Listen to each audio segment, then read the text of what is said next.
The Robbie family consisted of Ryan, a successful 45-year-old investment banker with penchant for Brooks Brothers suits, his second wife, Mandy, a striking 38-year-old interior designer with a flair for the dramatic, and Ryan's son from his first marriage, 20-year-old Nathaniel, a college dropout with a chip on his shoulder and a history of minor run-ins with the law. To their neighbors, the Robbies appeared to be living the American dream. Ryan's career was thriving. Mandy's design business was gaining traction among Oakdale's elite, and Nathaniel, despite his academic setbacks, seemed to be finding his footing working at a local garage. Little did anyone suspect that beneath this carefully cultivated image lay a powder keg of secrets, jealousies, and dangerous desires. Ryan Robbie's first marriage to Helena, Nathaniel's mother, had been a whirlwind romance that quickly soured. Helena, a free-spirited artist, found herself stifled by Ryan's rigid lifestyle and expectations. Their arguments, once confined to hushed whispers behind closed doors, escalated into shouting matches that echoed through their home, leaving a young Nathaniel cowering in his room. The divorce, when it came, was bitter and protracted. Helena fought for full custody, painting Ryan as a cold, neglectful father. In the end, the court granted joint custody, but the damage was done. Nathaniel, then only 10 years old at the time, was torn between two warring parents, his loyalty constantly tested. Helena's subsequent move to the West Coast for her art career left Nathaniel feeling abandoned, fueling a resentment that would smolder for years to come. Ryan threw himself into his work, climbing the corporate ladder with single-minded determination. It was at a charity gala, 3 years after his divorce, that he met Mandy Rossi. She was captivating, with her raven hair and quick wit, a breath of fresh air in Ryan's staid world.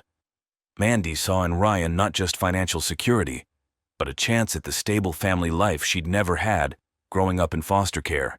Their courtship was swift, and within a year, Mandy had moved into the Robbie home.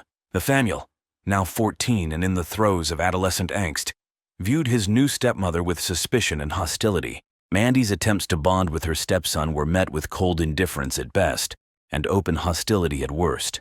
As the years passed, the divide between Mandy and Nathaniel grew. Ryan, eager to avoid conflict, turned a blind eye to the tension, convincing himself that time would heal all wounds. Mandy, frustrated by her inability to connect with Nathaniel, gradually withdrew, focusing on her burgeoning design career and the social circles it opened up to her. Nathaniel's teenage years were marked by rebellion, skipping classes, experimenting with drugs, and petty theft. Each incident widened the chasm between him and his father, with Mandy often caught in the crossfire. By the time Nathaniel grudgingly enrolled in the local community college, the Robbie home had become a battleground of unspoken grievances and simmering resentments, setting the stage for the explosive events to come. The catalyst for the Robbie family's unraveling came on a sweltering July afternoon. Nathaniel, having dropped out of college and now working as a mechanic, returned home earlier than usual, nursing a hangover in a foul mood. The house was quiet, Ryan away on a business trip and Mandy presumably at a client meeting. Seeking aspirin for his pounding headache, Nathaniel entered the master bedroom, a space he usually avoided. As he rummaged through the medicine cabinet, a buzzing sound caught his attention. Mandy's phone, forgotten on the nightstand, lit up with a new message. Perhaps it was the lingering effects of the previous night's indulgences, or simply a malicious impulse, but Nathaniel found himself reaching for the device. The message preview on the lock screen made his eyes widen. "Can't wait to see you later, my love. Xavier." His stepmother's phone was locked, but this single message was a key to a Pandora's box of secrets. Over the next hour, Nathaniel sat on his parents' bed, his headache forgotten as more messages arrived, each one more incriminating than the last. He learned that the sender was one Xavier Krasinski, a name he vaguely recognized as a client of Mandy's design business. The messages painted a vivid picture of a torrid affair that had been going on for months. There were references to clandestine meetings, passionate encounters, and promises of a future together. As the reality of his discovery sank in, a mix of emotions washed over Nathaniel. There was disgust at the thought of his stepmother's infidelity, a twisted sense of satisfaction at having ammunition against the woman he'd resented for years, and beneath it all, a spark of opportunity. When Mandy returned home that evening, she found Nathaniel waiting for her in the kitchen, an unsettling smirk playing on his lips. The air was charged with tension as he casually asked about her day, his eyes glinting with newfound knowledge. Mandy, sensing something amiss, answered cautiously, unaware that her carefully constructed world was about to come crashing down around her. Nathaniel wasted no time in revealing his hand. With a casualness that belied the weight of his words, he mentioned Xavier's name. Watching as the color drained from Mandy's face, he laid out what he knew, savoring each flinch and gasp from his stepmother as he recounted the details of her affair. Mandy's initial denials quickly gave way to desperate pleas as Nathaniel made his intentions clear.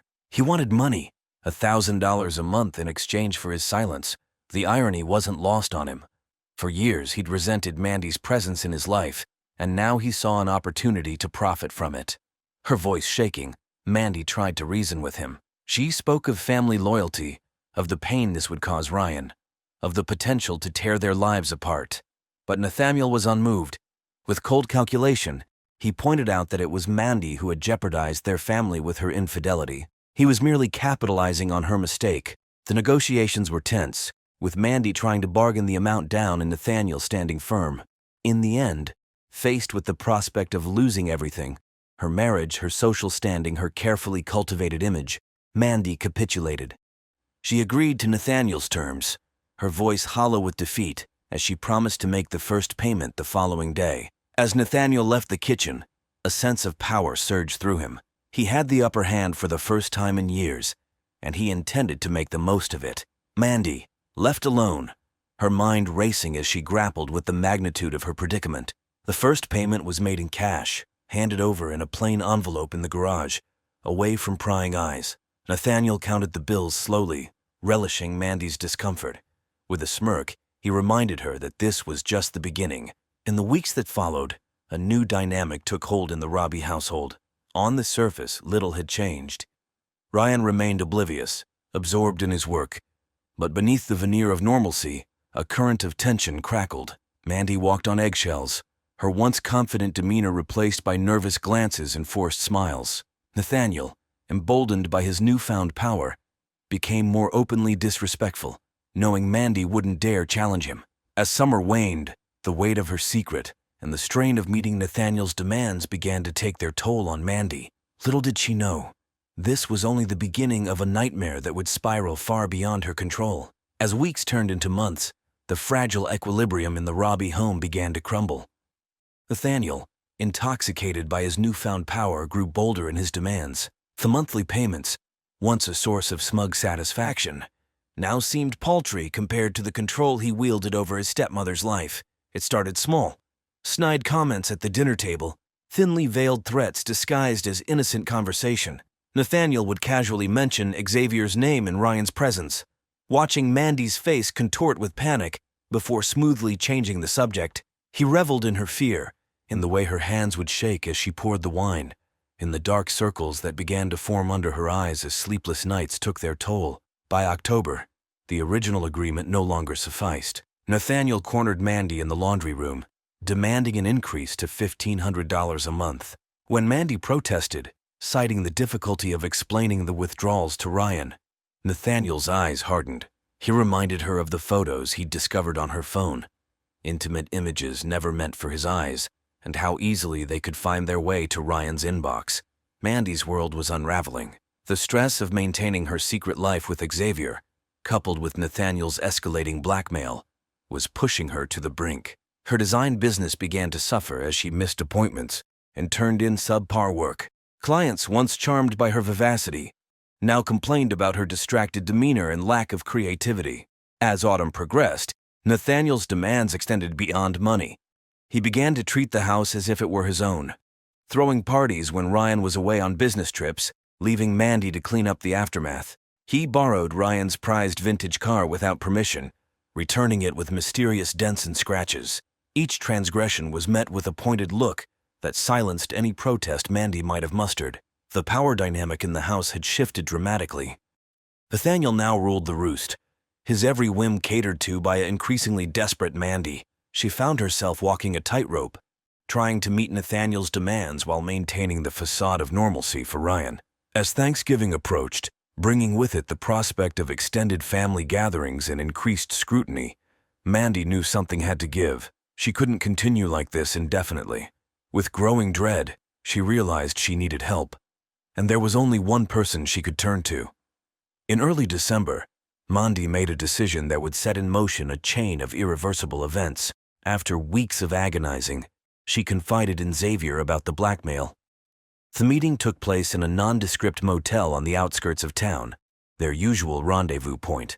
As Mandy poured out the whole sordid tale, her voice cracking with emotion, Xavier's expression darkened. His initial shock gave way to a cold, calculating anger that sent a chill down Mandy's spine. What Mandy didn't know that Xavier Krasinski was not merely the successful businessman and charming lover she believed him to be. Beneath his polished exterior lay a history of violence and criminal connections that he'd carefully concealed from her. Xavier's past included a stint in prison for aggravated assault, associations with local organized crime, and a reputation for handling problems with ruthless efficiency. As he listened to Mandy's story, wheels began turning in his mind. This wasn't just about protecting their relationship anymore.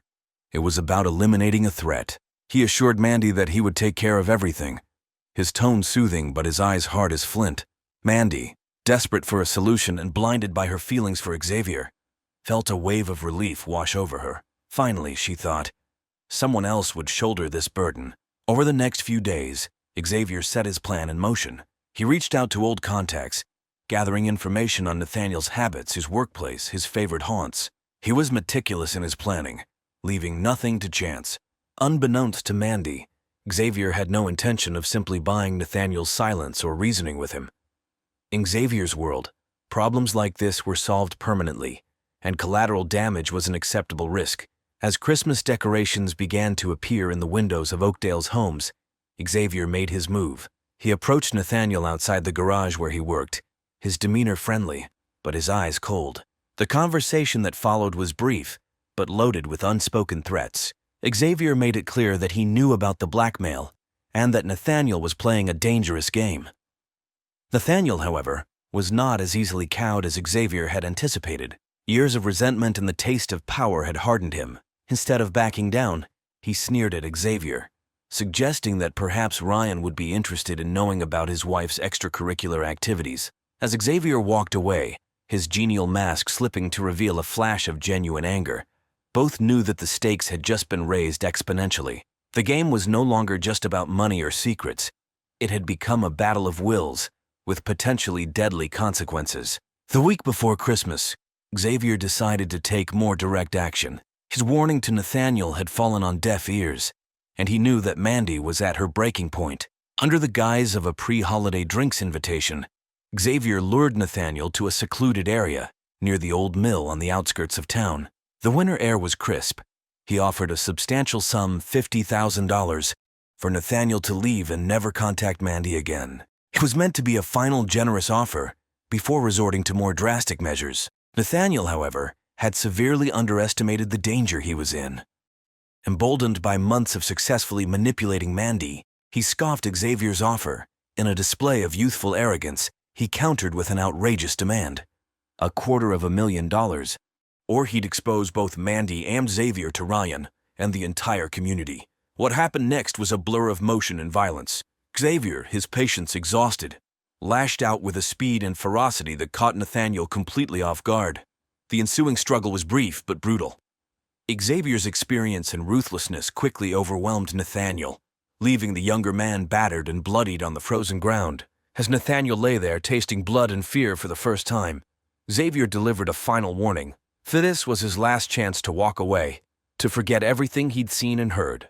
The next time, Xavier promised, there would be no warnings, no offers, only consequences. Shaken and in pain, Nathaniel stumbled home that night, his mind reeling. The reality of his situation had finally hit home. He was no longer the one in control. He was in over his head, tangled in a web far more dangerous than he'd ever imagined. For a brief moment, as he nursed his wounds in the solitude of his room, Nathaniel considered taking Xavier's advice and disappearing.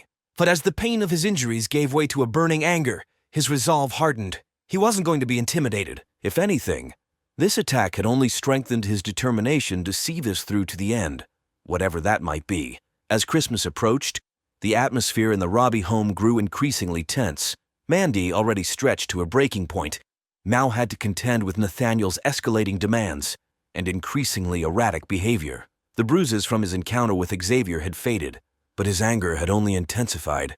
Ryan, no longer able to ignore the palpable tension, began asking more pointed questions. The cracks in Mandy's carefully constructed facade were beginning to show, and she found herself struggling to maintain the illusion of normalcy. It all came to a head on Christmas Eve. The Robbies were hosting their annual holiday party, the house filled with the sounds of laughter and clinking glasses. Mandy, dressed in a stunning dress, moved among the guests with practiced ease, her smile never quite reaching her eyes. Nathaniel, sullen and nursing a whiskey in the corner, watched his stepmother with barely concealed contempt. As the night wore on and the alcohol flowed freely, his inhibitions lowered dangerously. In a moment of reckless anger, he approached Mandy as she chatted with some of Ryan's colleagues. Whispering in her ear, he demanded another payment, $5,000 this time, by the end of the week. When Mandy, her face pale but composed, tried to quietly reason with him, Nathaniel's control slipped. Mandy, her heart pounding, quickly excused herself and practically dragged Nathaniel to the study. Once there, she unleashed months of pent-up fear and frustration.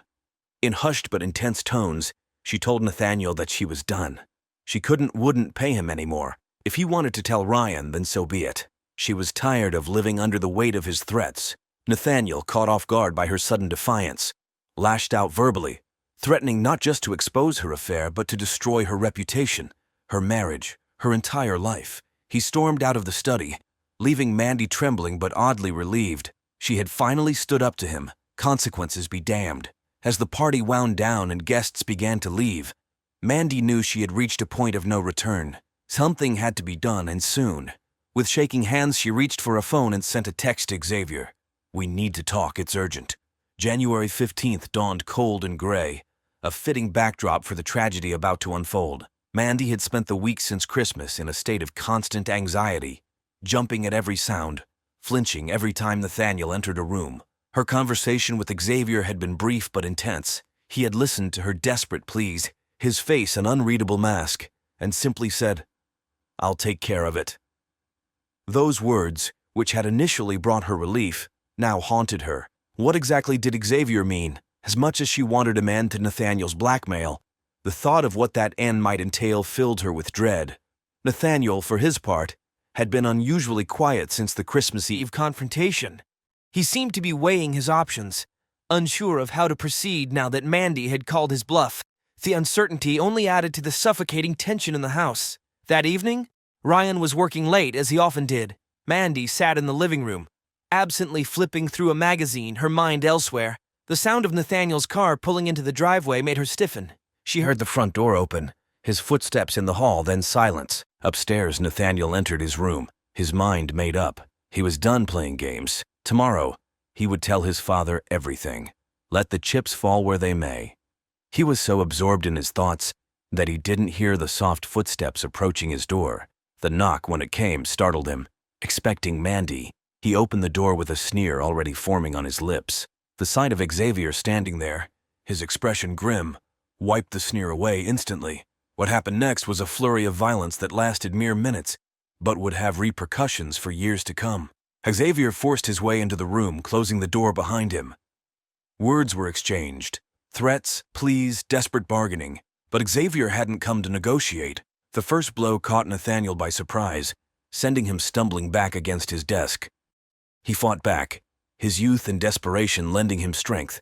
But Xavier's experience and cold determination proved too much. The struggle was brutal but brief. Downstairs, Mandy heard the muffled sounds of the fight, her heart racing. She stood at the bottom of the stairs, paralyzed by indecision and fear. A part of her knew she should intervene, call for help, do something. But another part, the part that had endured months of torment and blackmail, kept her rooted to the spot. The silence when it fell was deafening. Mandy's legs trembled as she forced herself to climb the stairs. She found Xavier standing in Nathaniel's doorway, his shirt spattered with blood, his eyes cold and empty. Behind him, she caught a glimpse of a still form on the floor and had to stifle a scream. Xavier's voice was calm, almost soothing as he guided her back downstairs. He spoke of accidents, of self-defense, of necessary evils. Mandy heard the words but couldn't process them. All she could think about was the sight of Nathaniel's lifeless body, and the knowledge that, in a way, she was responsible for what had happened. As Xavier methodically began to clean up, to erase the evidence of what had transpired, Mandy sat in the kitchen, her mind reeling. The nightmare she had been living for months had just taken a turn she could never have imagined, and she knew with chilling certainty that her life would never be the same again. The hours that followed Nathaniel's death were a blur of frantic activity and cold calculation. Xavier, drawing on skills honed through years of criminal association, took charge of the situation with ruthless efficiency. Mandy, still in shock, found herself following Xavier's instructions mechanically. They cleaned the room meticulously, removing any trace of Xavier's presence. Nathaniel's body was wrapped in a tarp from the garage, then loaded into the trunk of Xavier's car under the cover of darkness. As dawn broke, Xavier drove away with grim purpose, leaving Mandy alone in the house with the impossible task of maintaining normalcy. When Ryan returned home later that morning, exhausted from his late night at the office, Mandy forced herself to greet him with a smile that felt like it might shatter her face. The day passed in a haze of mundane activities and internal panic. Mandy cooked, cleaned, and chatted with Ryan, all while her mind screamed with the knowledge of what had happened. When Ryan casually asked about Nathaniel's whereabouts, Mandy heard herself reply that he had mentioned going on a road trip with some friends. As days turned into weeks, the lie grew more elaborate. Mandy created a digital trail, sending emails from Nathaniel's account to Ryan, describing fictional adventures in various cities. She fielded concerned calls from Nathaniel's workplace, spinning tales of family emergencies and extended leaves of absence. Xavier had disposed of Nathaniel's body in an abandoned quarry several hours away, weighing it down to ensure it wouldn't be found. He meticulously eliminated any evidence that could connect them to Nathaniel's disappearance. For a while, it seemed their hastily constructed cover-up might hold. Life in Oakdale continued, with only a ripple of concern about Nathaniel's prolonged absence. But as winter gave way to spring, and Nathaniel's silence stretched on, questions began to multiply. Ryan's initial unconcern turned to worry, then to suspicion. Mandy found herself trapped in a web of lies that grew more complex and fragile with each passing day, knowing that it was only a matter of time before everything unraveled. Detective Sandra Sloan had seen her fair share of missing persons cases in her 15 years with the Oakdale Police Department, but something about Nathaniel Robbie's disappearance nagged at her from the start. The pieces didn't quite fit. The sudden departure, the sporadic communication, the lack of financial activity. As spring bloomed in Oakdale, Detective Sloan dug deeper into the Robbie family dynamics. She interviewed friends, colleagues, and neighbors, slowly piecing together a picture of a household fraught with tension. The more she learned, the more her suspicions grew. Ryan Robbie, initially reluctant to involve the police, became an increasingly vocal advocate for finding his son. His faith in Mandy's explanations had begun to waver, and he pressed for a more thorough investigation. This pressure, combined with Detective Sloan's relentless pursuit of the truth, began to expose the cracks in Mandy's carefully constructed narrative. The breakthrough came in late April, when one of Nathaniel's co-workers at the garage came forward with crucial information. He recalled overhearing a heated argument between Nathaniel and Mandy just before Christmas, with mentions of money and threats. This revelation shifted the entire focus of the investigation. Detective Sloan brought Mandy in for questioning, subjecting her to hours of intense interrogation. Mandy, worn down by months of guilt and fear, began to falter. Her story, once seamless, now showed inconsistencies. She stumbled over dates, contradicted her earlier statements, and grew visibly agitated when pressed about her relationship with Nathaniel. As Mandy's composure crumbled, Detective Sloan sensed she was on the verge of a breakthrough. She decided to take a risk, bluffing about evidence they didn't actually have. She mentioned phone records showing frequent contact with an unknown number around the time of Nathaniel's disappearance, implying they knew about Xavier's involvement. The gambit worked. Mandy, believing the police knew far more than they actually did, broke down. Through tears and gasping sobs, she confessed to the affair, the blackmail, and her knowledge of Nathaniel's fate. She implicated Xavier, portraying herself as a terrified bystander to his actions. With Mandy's confession, the case broke wide open. An APB was issued for Xavier Krasinski, and search teams were dispatched to the quarry where Nathaniel's body had been hidden. As news of the confession spread through Oakdale, the community reeled from the shocking revelations. The picture-perfect family on Maple Street had harbored darker secrets than anyone could have imagined. In the days following Mandy's confession, Oakdale became the center of a media frenzy. News vans lined Maple Street, reporters clamoring for any tidbit of information about the scandalous murder that had rocked the quiet suburb. Detective Sloan, now heading a task force dedicated to the case, worked tirelessly to bring all the perpetrators to justice. Thanks to Detective Sloan's skillful coordination with state and federal authorities, Xavier was apprehended at a bus station in Nevada, attempting to cross into Mexico. His arrest was the final piece of the puzzle. Under intense interrogation, Xavier eventually corroborated much of Mandy's story, though he attempted to paint himself as a man driven to desperate measures by love. He revealed the location of key evidence, including the murder weapon and some of Nathaniel's personal effects, which he had kept as a twisted sort of trophy. As the full extent of the conspiracy came to light, the impact on those involved was profound. Robbie, confronted with the brutal truth of his wife's infidelity and his son's death, withdrew from public life. Friends reported that he seemed a shell of his former self, devastated by the twin betrayals of the two people he had trusted most. The community of Oakdale, once so proud of its safe, wholesome image, was forced to confront the darkness that had festered beneath the surface. For Detective Sloan, the resolution of the case was bittersweet. While she took pride in unraveling the complex web of lies and bringing the perpetrators to justice, she couldn't shake the feeling that if she had pieced things together sooner, the young man's life might have been saved. In the end, justice was served, but it brought little comfort to those most affected. Xavier, with his history of violence and his role as the primary actor in Nathaniel's death, was sentenced to life in prison without the possibility of parole. Mandy, despite her attempts to paint herself as a victim of circumstance, was found guilty of conspiracy and accessory to murder. She received a 25-year sentence, with the possibility of parole after 15 years. Robbie, a broken man, sold the family home and left Oakdale, unable to bear the constant reminders of his loss and betrayal. He retreated to a quiet life in another state, where he could grieve in private and attempt to rebuild some semblance of a life. The case left an indelible mark on Oakdale. The community, once known for its low crime rate and family-friendly atmosphere, now found itself grappling with a new, unwelcome notoriety.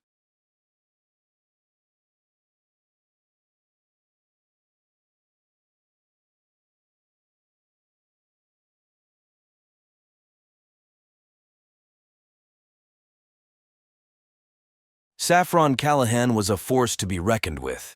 From a young age, she exhibited a fierce determination and an insatiable curiosity that set her apart from her peers. Born to Liam and Fiona Callahan, Saffron's early years were marked by instability. Her father's struggle with alcoholism and her mother's subsequent depression created a tumultuous home environment. Despite these challenges, or perhaps because of them, Saffron developed a resilience and drive that would shape her future. At school, Saffron excelled academically and socially. She was editor of the school newspaper, captain of the debate team, and a straight-A student. Her teachers often remarked on her ability to see through facades and uncover hidden truths, a skill that would later draw her to journalism. When her parents divorced during her sophomore year of college, Saffron found herself at a crossroads. Unwilling to choose between her parents and needing a stable environment to continue her studies, she accepted her Uncle Everett and Aunt Constance's offer to live with them. Moving into the Callahan family home was a turning point for Saffron. For the first time, she experienced the stability and support she had always craved. Everett, in particular, took an interest in nurturing her talents, often engaging her in discussions about politics, business, and current events. Everett Callahan was the epitome of the American dream. At 45, he had built a real estate empire from the ground up, transforming it into one of the most successful firms in the Northeast. His magnetic personality and sharp business acumen had earned him both admirers and enemies in equal measure. Standing tall with salt and pepper hair, Everett cut an imposing figure. He had a way of commanding any room he entered, his charm and wit drawing people in like moths to a flame. Everett's childhood had been markedly different from his current life of luxury. Growing up in a working-class family, he had learned the value of hard work and ambition from an early age. His father, a construction worker, and his mother, a waitress, had instilled in him a drive to succeed that bordered on obsession. After putting himself through college and business school, Everett had thrown himself into the world of real estate. His ability to spot potential where others saw only dilapidation had quickly set him apart from his peers. Within a decade, he had transformed the company from a small local firm into a regional powerhouse. To the outside world, Everett appeared to have it all: a beautiful wife, 2 children, a successful business, and a reputation as a pillar of the community. He served on the boards of several charities and was a generous donor to local causes. However, beneath this perfect exterior lurked a restlessness that Everett struggled to quell. Despite his outward success, Everett battled with a persistent feeling of emptiness. The thrill of closing deals and amassing wealth had begun to wane, leaving him searching for new sources of excitement. Everett's relationship with his niece, Saffron, added another layer of complexity to his life. He saw in her a kindred spirit, someone who shared his drive and ambition. As she grew older, he found himself drawn to her in ways that both excited and disturbed him. The line between avuncular affection and something more sinister began to blur, setting the stage for the tragedy that was to come. It was a crisp autumn evening when Saffron's world turned upside down. She had been working late at the local newspaper, where she had secured an internship, when she realized she had left her laptop charger at home. Knowing her aunt and uncle were supposed to be at a charity gala that evening, she decided to swing by the house to retrieve it. As Saffron pulled into the driveway, she noticed her uncle's car parked in its usual spot. Thinking he must have decided to skip the gala, she entered the house quietly, not wanting to disturb him if he was working in his study. The house was eerily quiet as Saffron made her way upstairs. As she approached her room, she heard sounds coming from her uncle's bedroom. Concern and curiosity warred within her as she inched closer to the partially open door. What Saffron saw through the crack in the door would haunt her for the rest of her short life. There was her Uncle Everett, locked in a passionate embrace with a woman who was decidedly not her Aunt Constance. Saffron's mind reeled as she tried to process what she was witnessing. The uncle she had idolized, the man she had seen as a paragon of virtue and success, was nothing but a common cheater. Backing away from the door, Saffron's foot caught on a loose floorboard, causing a loud creak. Her heart stopped as she heard the sudden silence from the bedroom. Without thinking, she dashed down the stairs and out of the house, barely remembering to close the front door behind her. Once in her car, Saffron sat trembling, her mind a whirlwind of conflicting emotions. Shock, anger, and a strange sense of betrayal fought for dominance. She had always thought of her uncle as invincible, above the petty weaknesses of ordinary men. To see him engaged in such a tawdry affair shattered the pedestal she had placed him on. In the days that followed, Saffron found herself obsessively analyzing every interaction she had ever had with her uncle. She began to see hidden meanings in casual touches, to reinterpret compliments and gestures of affection through a new, unsettling lens. The knowledge of Everett's affair became a poisonous secret, eating away at Saffron from the inside. She found herself unable to meet her uncle's eyes at the dinner table, flinching away from his usual affectionate pat on the shoulder. Her aunt noticed the change in Saffron's behavior, but attributed it to stress from her internship and upcoming job search. Little did anyone know that this discovery would set in motion a chain of events that would end in tragedy. Veronica Ashworth was not the type of woman one would typically imagine as the other woman in an extramarital affair. At 38, she was a respected art curator at the Museum of Art in Hartford. Her professional demeanor and sophisticated taste made her a favorite among the city's elite, who often sought her advice on building their private collections. With her sharp features and penchant for minimalist designer clothing, Veronica cut a striking figure. She was intelligent, cultured, and fiercely independent, qualities that had initially drawn Everett to her. Their paths had first crossed at a museum fundraiser 2 years prior. Everett had been immediately captivated by Veronica's wit and her refreshingly direct manner. For her part, Veronica had found in Everett a man who could keep up with her intellectually, something she had found lacking in many of her previous relationships. What had begun as a meeting of minds soon evolved into a physical relationship. They would meet in upscale hotels during business trips, or steal moments together when Everett claimed to be working late. Veronica, who had sworn off serious relationships after a painful divorce in her early 30s, found herself falling for the charismatic real estate mogul.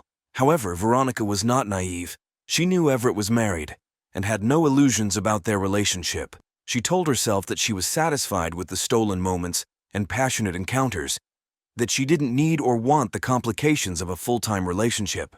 Yet, as the affair continued, Veronica found herself increasingly dissatisfied with the secrecy and limitations of their arrangement. She began to hope, against her better judgment, that Everett might leave his wife for her.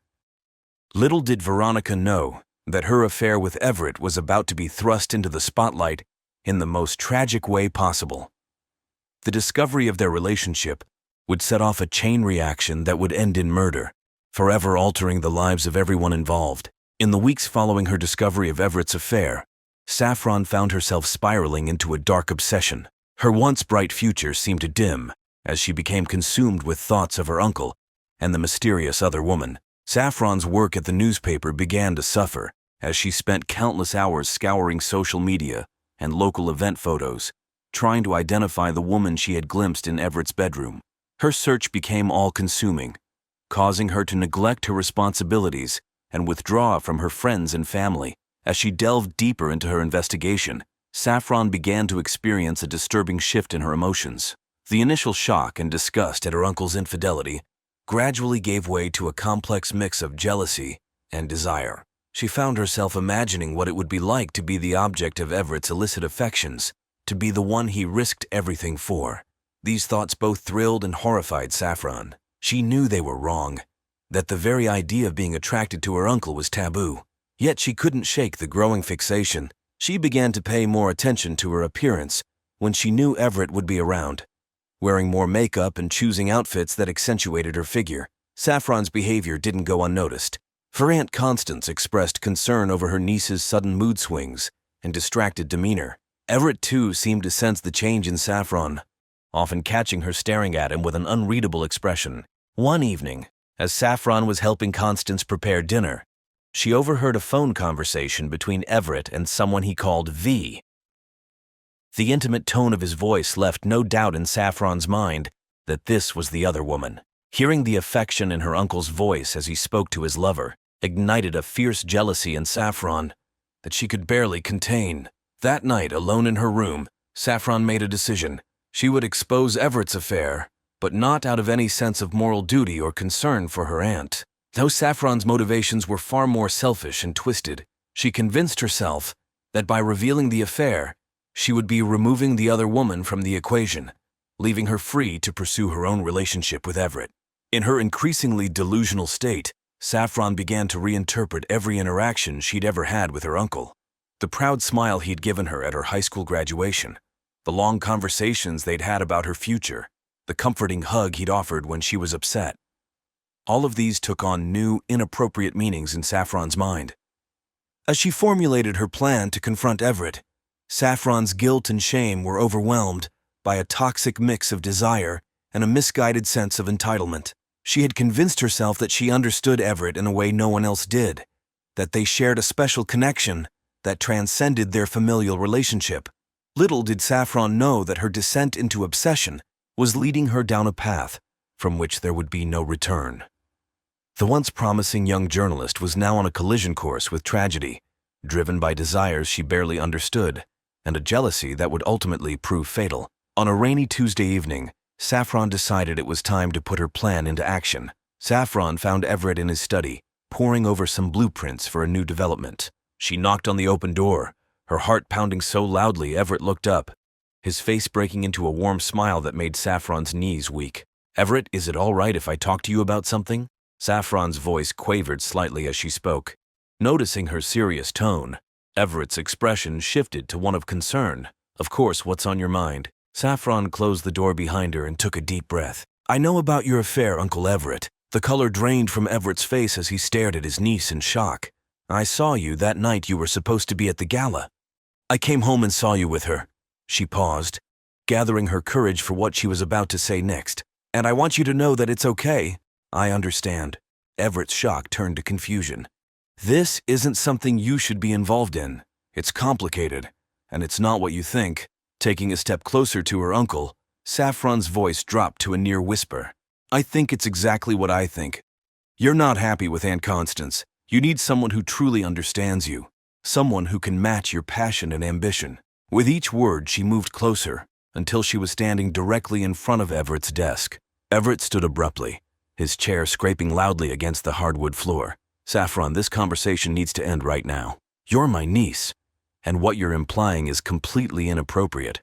But Saffron was too far gone in her delusion to heed the warning in Everett's voice. In a move that would forever alter the course of both their lives, she circled the desk and pressed herself against him. For a moment, time seemed to stand still. Everett looked down at his niece, a mix of emotions playing across his face: shock, anger, and something darker that Saffron mistook for desire. Then, with a forceful push, he shoved her away from him. "What do you think you're doing? Have you lost your mind?" The rejection hit Saffron like a physical blow. She stumbled backwards, her face flushing with humiliation and anger. Neither of them could have known in that moment how this confrontation would set in motion a series of events that would end in tragedy. The lines had been crossed and there was no going back. In the days following the confrontation, an uneasy tension settled over the Callahan household. Saffron avoided Everett as much as possible, shame and anger warring within her. Everett, for his part, seemed determined to pretend nothing had happened, maintaining a facade of normalcy that only heightened Saffron's distress. It was on a Friday evening, nearly 2 weeks after the incident in the study, that everything changed. Constance had taken the children to visit her parents for the weekend, leaving Everett and Saffron alone in the house. Saffron had been planning to spend the evening out with friends, a desperate attempt to escape the suffocating atmosphere at home. As she was heading out the door, Everett called out to her, "Saffron, can we talk for a moment?" Everett gestured for her to join him in the living room. "I think we need to clear the air about what happened." Saffron sat stiffly on the edge of the sofa, her body tense. "I'd rather not talk about it. Can we just forget it ever happened?" Everett sighed, running a hand through his hair. "I don't think we can." Something in his tone made Saffron look up, meeting his eyes for the first time in weeks. What she saw there made her breath catch in her throat. Gone was the anger and disgust she had expected. Instead, she saw a mixture of guilt, desire, and resignation that mirrored her own conflicted emotions. In that moment, the dynamic between them shifted irrevocably. Everett moved closer, his voice low and intense. "This is wrong, Saffron. We both know it's wrong. But I haven't been able to stop thinking about you." What followed was a passionate, frenzied encounter that left them both breathless and filled with equal parts exhilaration and shame. As they lay tangled together on the sofa, the full weight of what they had done began to settle over them. In the weeks that followed, Everett and Saffron engaged in a dangerous dance of stolen moments and secret rendezvous. They both knew what they were doing was wrong, that it could destroy their family if anyone ever found out. But the thrill of their forbidden relationship, combined with the genuine affection and understanding they shared, proved too addictive to give up. Little did they know that their illicit affair was building towards a catastrophic conclusion. The web of lies and betrayal they were weaving would soon unravel with deadly consequences. As Everett and Saffron's secret relationship intensified, the atmosphere in the Callahan home grew increasingly strained. Constance, though unaware of the true nature of the situation, sensed that something was amiss. She noticed the furtive glances between her husband and niece, the way they seemed to tense up when in the same room together. The situation came to a head one Saturday afternoon when Constance walked in on Everett and Saffron in what appeared to be an intense, whispered argument. They sprang apart as soon as they noticed her, but Constance had seen enough to arouse her suspicions. "What's going on here?" she asked, her voice laced with concern and a hint of accusation. Saffron mumbled something about a disagreement over a business proposal before hurrying from the room. Everett attempted to smooth things over, claiming he had been giving Saffron advice about her career prospects, but Constance remained unconvinced. From that moment on, Constance began to pay closer attention to her husband and niece's interactions.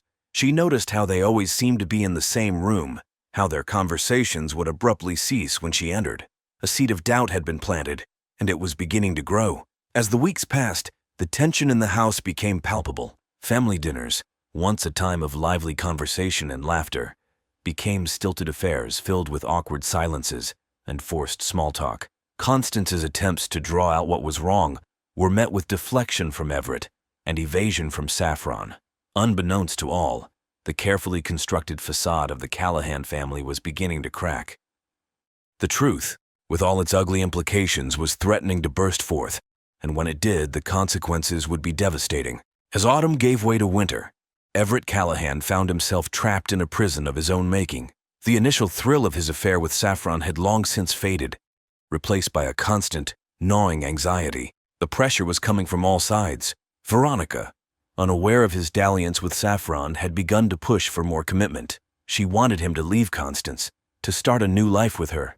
Her patience was wearing thin, and her threats to expose their affair were becoming more frequent and more serious. At home, Constance's suspicions had not abated. Her once trusting nature had been replaced by a quiet watchfulness that set Everett's nerves on edge. He caught her checking his phone when she thought he wasn't looking, noticed her questioning glances when he came home late from work. But it was Saffron who posed the greatest threat.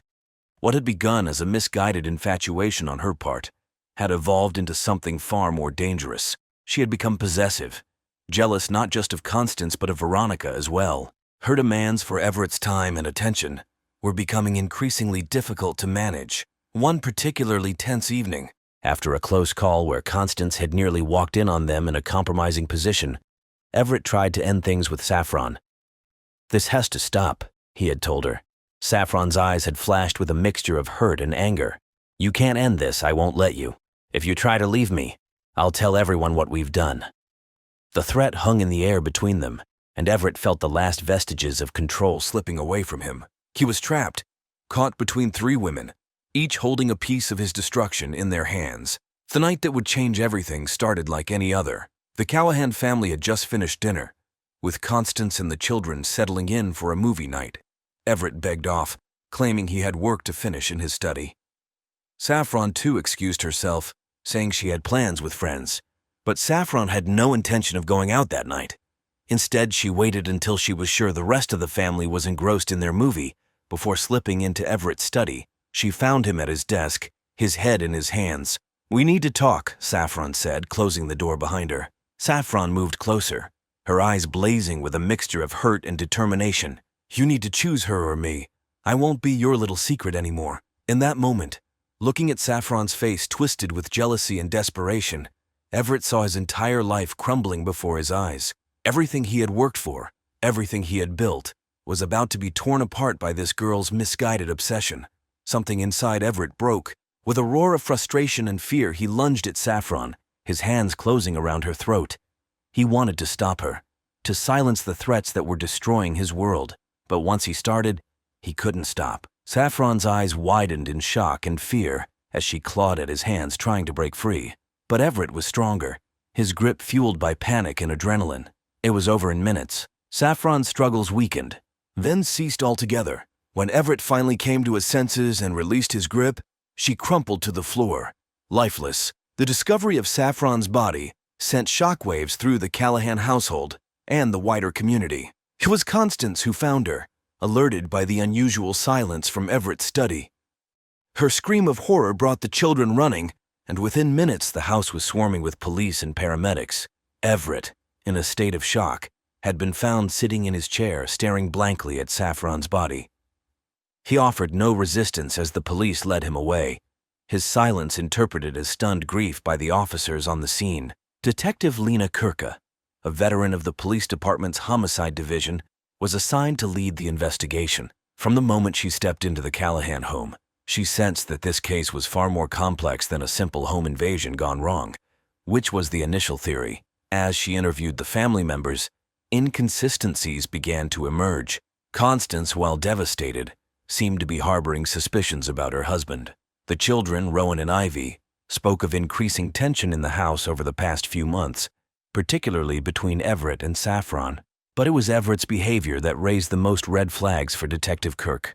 His affect was flat, his responses to questions vague and evasive. He claimed to have been working in his study all evening, not hearing anything until Constance's scream. Yet, the detective noted there were signs of a struggle in the room, and Everett's clothing was disheveled.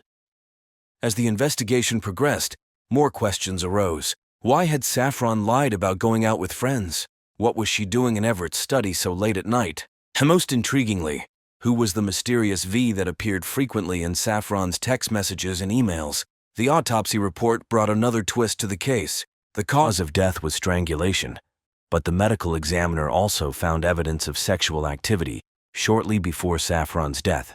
This revelation cast the case in a new, disturbing light. As Detective Kirk dug deeper, she began to uncover a web of secrets and lies that ran through the heart of the Callahan family. The picture-perfect facade was crumbling, revealing dark truths that would shock the community to its core. As the investigation into Saffron's murder intensified, Detective Kirk and her team began to piece together the complex puzzle of relationships and secrets within the Callahan family. Each new revelation brought them closer to the shocking truth. A breakthrough came when forensics recovered deleted text messages from Saffron's phone.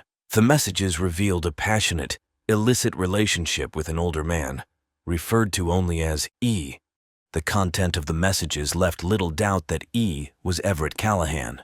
Armed with this information, Detective Kirk brought Everett in for another round of questioning. Faced with the evidence, Everett's carefully constructed alibi began to crumble. He admitted to the affair with Saffron, but vehemently denied killing her, claiming that their relationship had been consensual and that he loved his niece. However, Everett's story was further complicated when Veronica Ashworth came forward. Initially reluctant to involve herself in the investigation, Veronica finally revealed her long-standing affair with Everett after being confronted with evidence linking her to him. Her testimony painted a picture of a man torn between multiple relationships, struggling to keep his various secrets from colliding.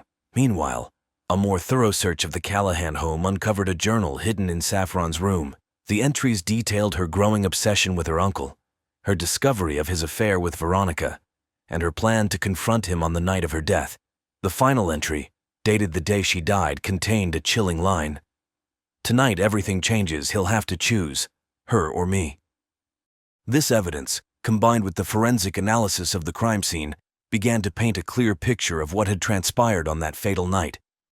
DNA evidence found under Saffron's fingernails matched Everett's, indicating a struggle. Fibers from Everett's clothing were found on Saffron's body, contradicting his initial statement that he hadn't been in close contact with her that evening. As the case against Everett built, other witnesses came forward. A neighbor reported hearing raised voices coming from the Callahan house on the night of the murder. A colleague of Everett's mentioned his increasingly erratic behavior at work in the weeks leading up to Saffron's death. Perhaps the most damning testimony came from Constance.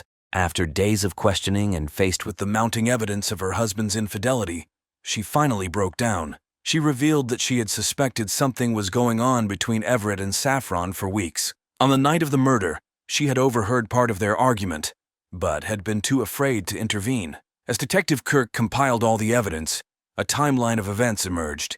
Saffron had confronted Everett about his affair with Veronica, threatening to expose both relationships if he didn't choose her. In a moment of panic and rage, Everett had strangled Saffron, then attempted to cover up his crime. The case, which had once seemed like a tragic home invasion, had unraveled into a sordid tale of forbidden desire, jealousy, and ultimately, murder. The respected Callahan family, once the picture of suburban success, now stood exposed as a web of lies and betrayal. The courtroom was packed each day as the prosecution laid out its case, painting a picture of a man whose web of lies and illicit relationships had finally caught up with him. Prosecutor presented a compelling narrative, weaving together the physical evidence, witness testimonies, and the damning contents of Saffron's journal. She portrayed Everett as a manipulative predator who had taken advantage of his young, vulnerable niece, then killed her in a fit of rage when she threatened to expose him. Everett's defense team attempted to cast doubt on the prosecution's case. They argued that the physical evidence was circumstantial and that Saffron's journal entries were the fantasies of a troubled young woman. The trial's most dramatic moment came when Everett himself took the stand. Under intense cross-examination, he finally admitted to his affair with Saffron, but continued to deny killing her. His emotional breakdown on the stand, as he begged for forgiveness from his family, left many in the courtroom stunned. As the trial neared its conclusion, both the prosecution and defense made impassioned final arguments. After 3 days of deliberation, the jury returned with their verdict. In a moment of high drama, the foreman stood and declared Everett Callahan guilty of second-degree murder. The judge sentenced Everett to 25 years to life in prison, bringing a close to a case that had shocked and captivated the nation. The Callahan tragedy left an indelible mark on the community. The family's once pristine reputation was in tatters, their name forever associated with scandal and murder.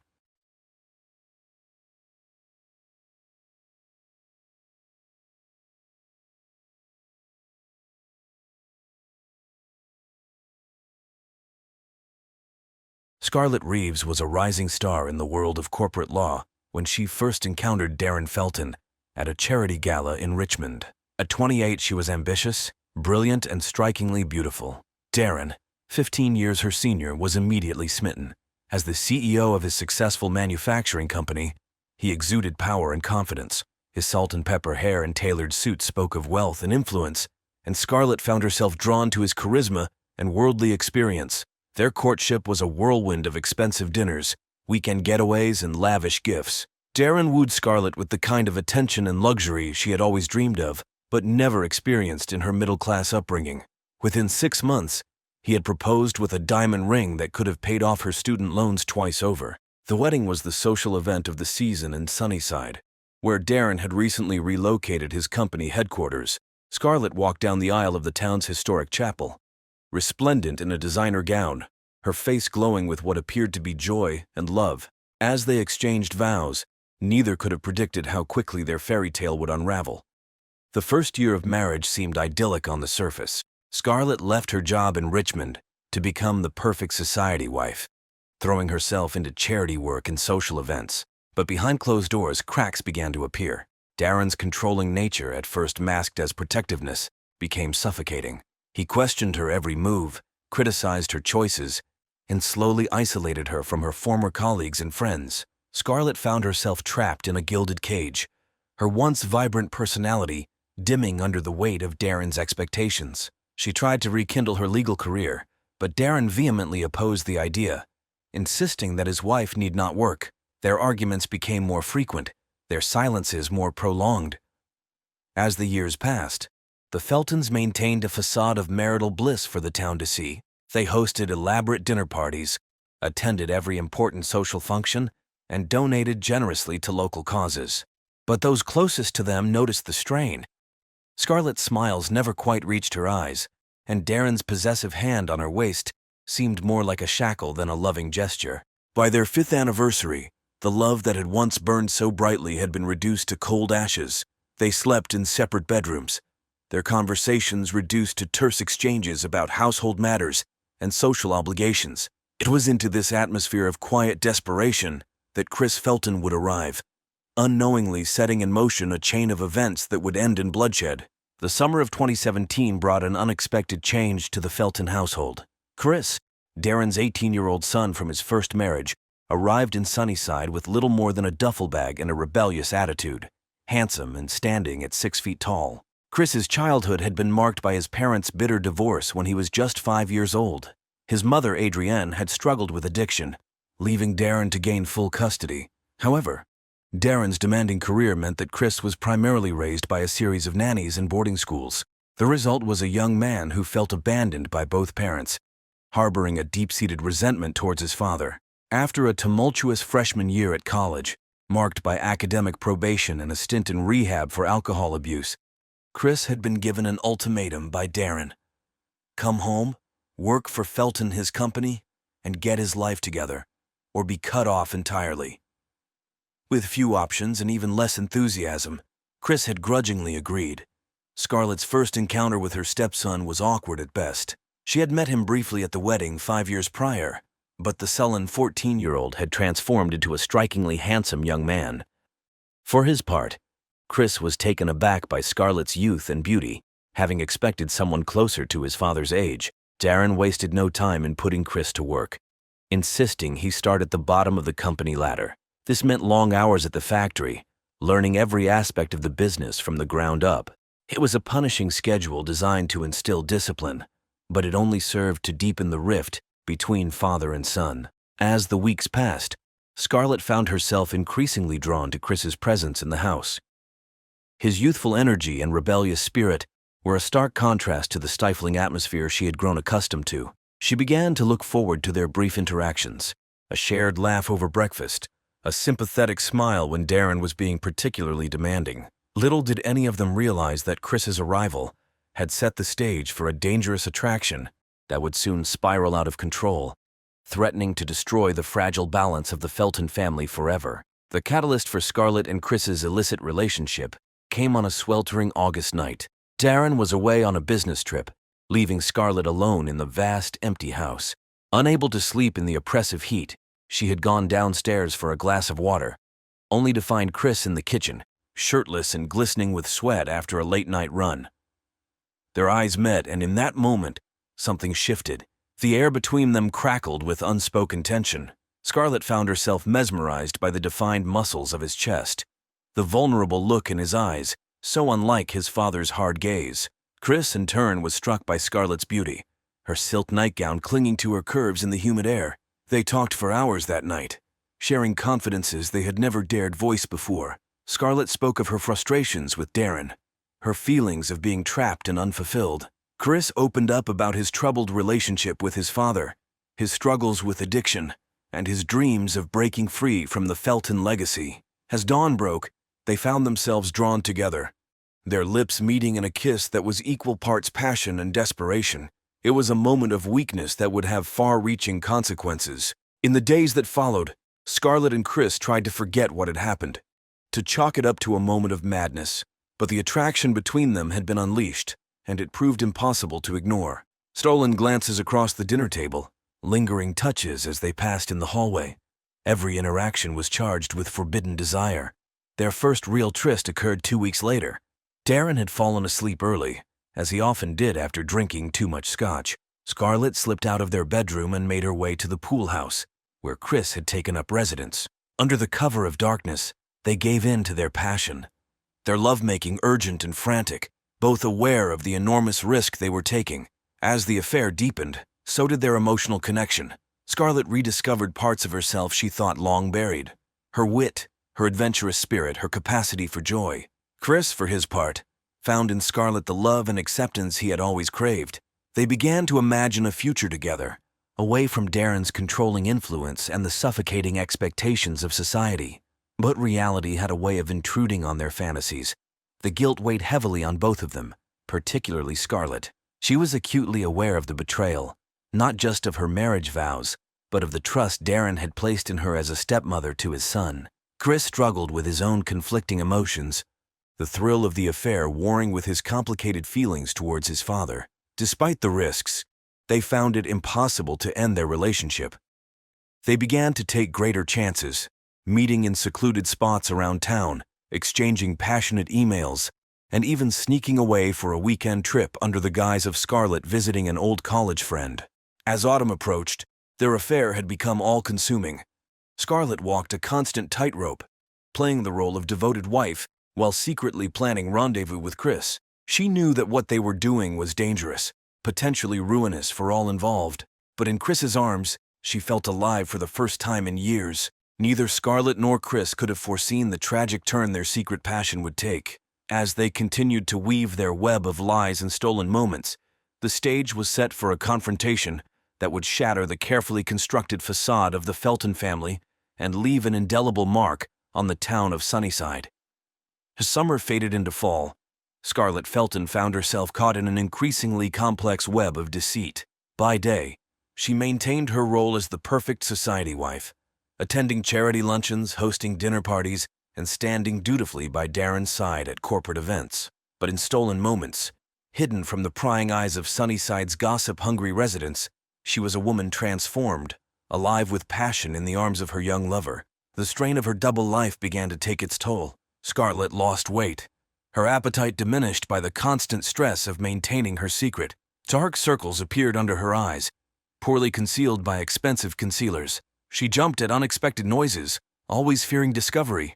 Chris, too, felt the pressure of their clandestine affair. His performance at work suffered as he spent more time thinking about Scarlett than focusing on his tasks. He became withdrawn, avoiding the company of his coworkers and the few friends he had made in town. His nights were spent either in secret rendezvous with Scarlett or lying awake, torn between exhilaration and guilt. Their need for each other grew increasingly reckless. They began to take greater risks, meeting in less discreet locations. Once they narrowly avoided discovery when Darren unexpectedly returned home early from a business trip, forcing Chris to hide under the bed for hours until he left. Another time, a nosy neighbor nearly caught them in an embrace in the garden. The constant fear of exposure was matched only by the addictive thrill of their forbidden romance. Each close call, rather than serving as a warning, seemed to fuel their passion further. They reveled in the excitement of secret codes, clandestine messages, and the elaborate plans required to steal even a few moments alone. Yet beneath the surface, doubts began to creep in. Scarlett found herself wondering if she was truly in love with Chris, or simply infatuated with the idea of escape he represented. Chris, for his part, grappled with conflicting feelings about his father. Despite years of resentment, he couldn't fully shake the guilt of betraying Darren in the most personal way possible. As autumn progressed, the weight of their secret became almost unbearable. Both Scarlett and Chris knew that something had to give. They couldn't continue living this double life indefinitely, but neither was prepared for the violent way their carefully constructed house of cards would come crashing down around them. As October arrived, bringing with it a chill in the air and the first hints of falling leaves, the atmosphere in the Felton household grew increasingly tense. Darren, once content to bury himself in work and scotch, began to take notice of the subtle changes in his wife and son. But as the weeks wore on, his suspicions deepened. He noticed Scarlett's sudden interest in her appearance, buying new clothes and spending more time at the salon. Chris, usually sullen and argumentative, had become almost docile, agreeing to work overtime without complaint, and even joining Darren for the occasional drink after work. The turning point came when Darren overheard a snippet of conversation between two of his employees at the factory. They quickly fell silent as he approached, but not before he caught a mention of Chris's name and something about the boss's wife. The seed of doubt, once planted, began to grow rapidly. Darren's behavior shifted subtly but noticeably. He began to come home from work at unpredictable hours. His eyes narrowed with suspicion as he surveyed the house upon arrival. He asked probing questions about Scarlett's daily activities and Chris's whereabouts, his tone casual, but his gaze intense. In town, whispers began to circulate. Sharp-eyed neighbors had noticed Scarlett's car parked near the lake at odd hours, or Chris slipping out of the house late at night. Scarlett and Chris, caught up in the intoxicating rush of their affair, remained oblivious to the growing suspicions around them. They continued their secret meetings, each one a little more daring than the last, convinced that their careful planning and discreet behavior had kept their relationship hidden. But as Halloween approached, bringing with it the promise of masquerades and secrets, the truth was creeping ever closer to the surface. The stage was set for a confrontation that would shatter the peaceful facade of the community and forever change the lives of everyone involved. The night of October 30th, 2018, began like any other in the Felton household. Darren had announced over dinner that he would be working late. Scarlett and Chris exchanged subtle glances, their pulses quickening at the prospect of an unexpected opportunity to be alone. As Darren's car pulled out of the driveway, Scarlett felt the familiar mix of excitement and guilt wash over her. She waited a prudent 30 minutes before making her way to the pool house where Chris was waiting. Their passionate embrace was tinged with a sense of desperation. Both were acutely aware that their time together might be running out. Unknown to them, Darren had not gone to the office. Acting on his growing suspicions, he had driven around the block and parked his car out of sight, then stealthily made his way back to the house. As he crept through the darkened garden, the glow from the pool house windows caught his attention.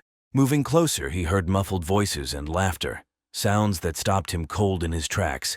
Through a gap in the curtains, Darren saw a scene that shattered his world. Scarlett and Chris were entwined on the small bed, their naked bodies illuminated by candlelight.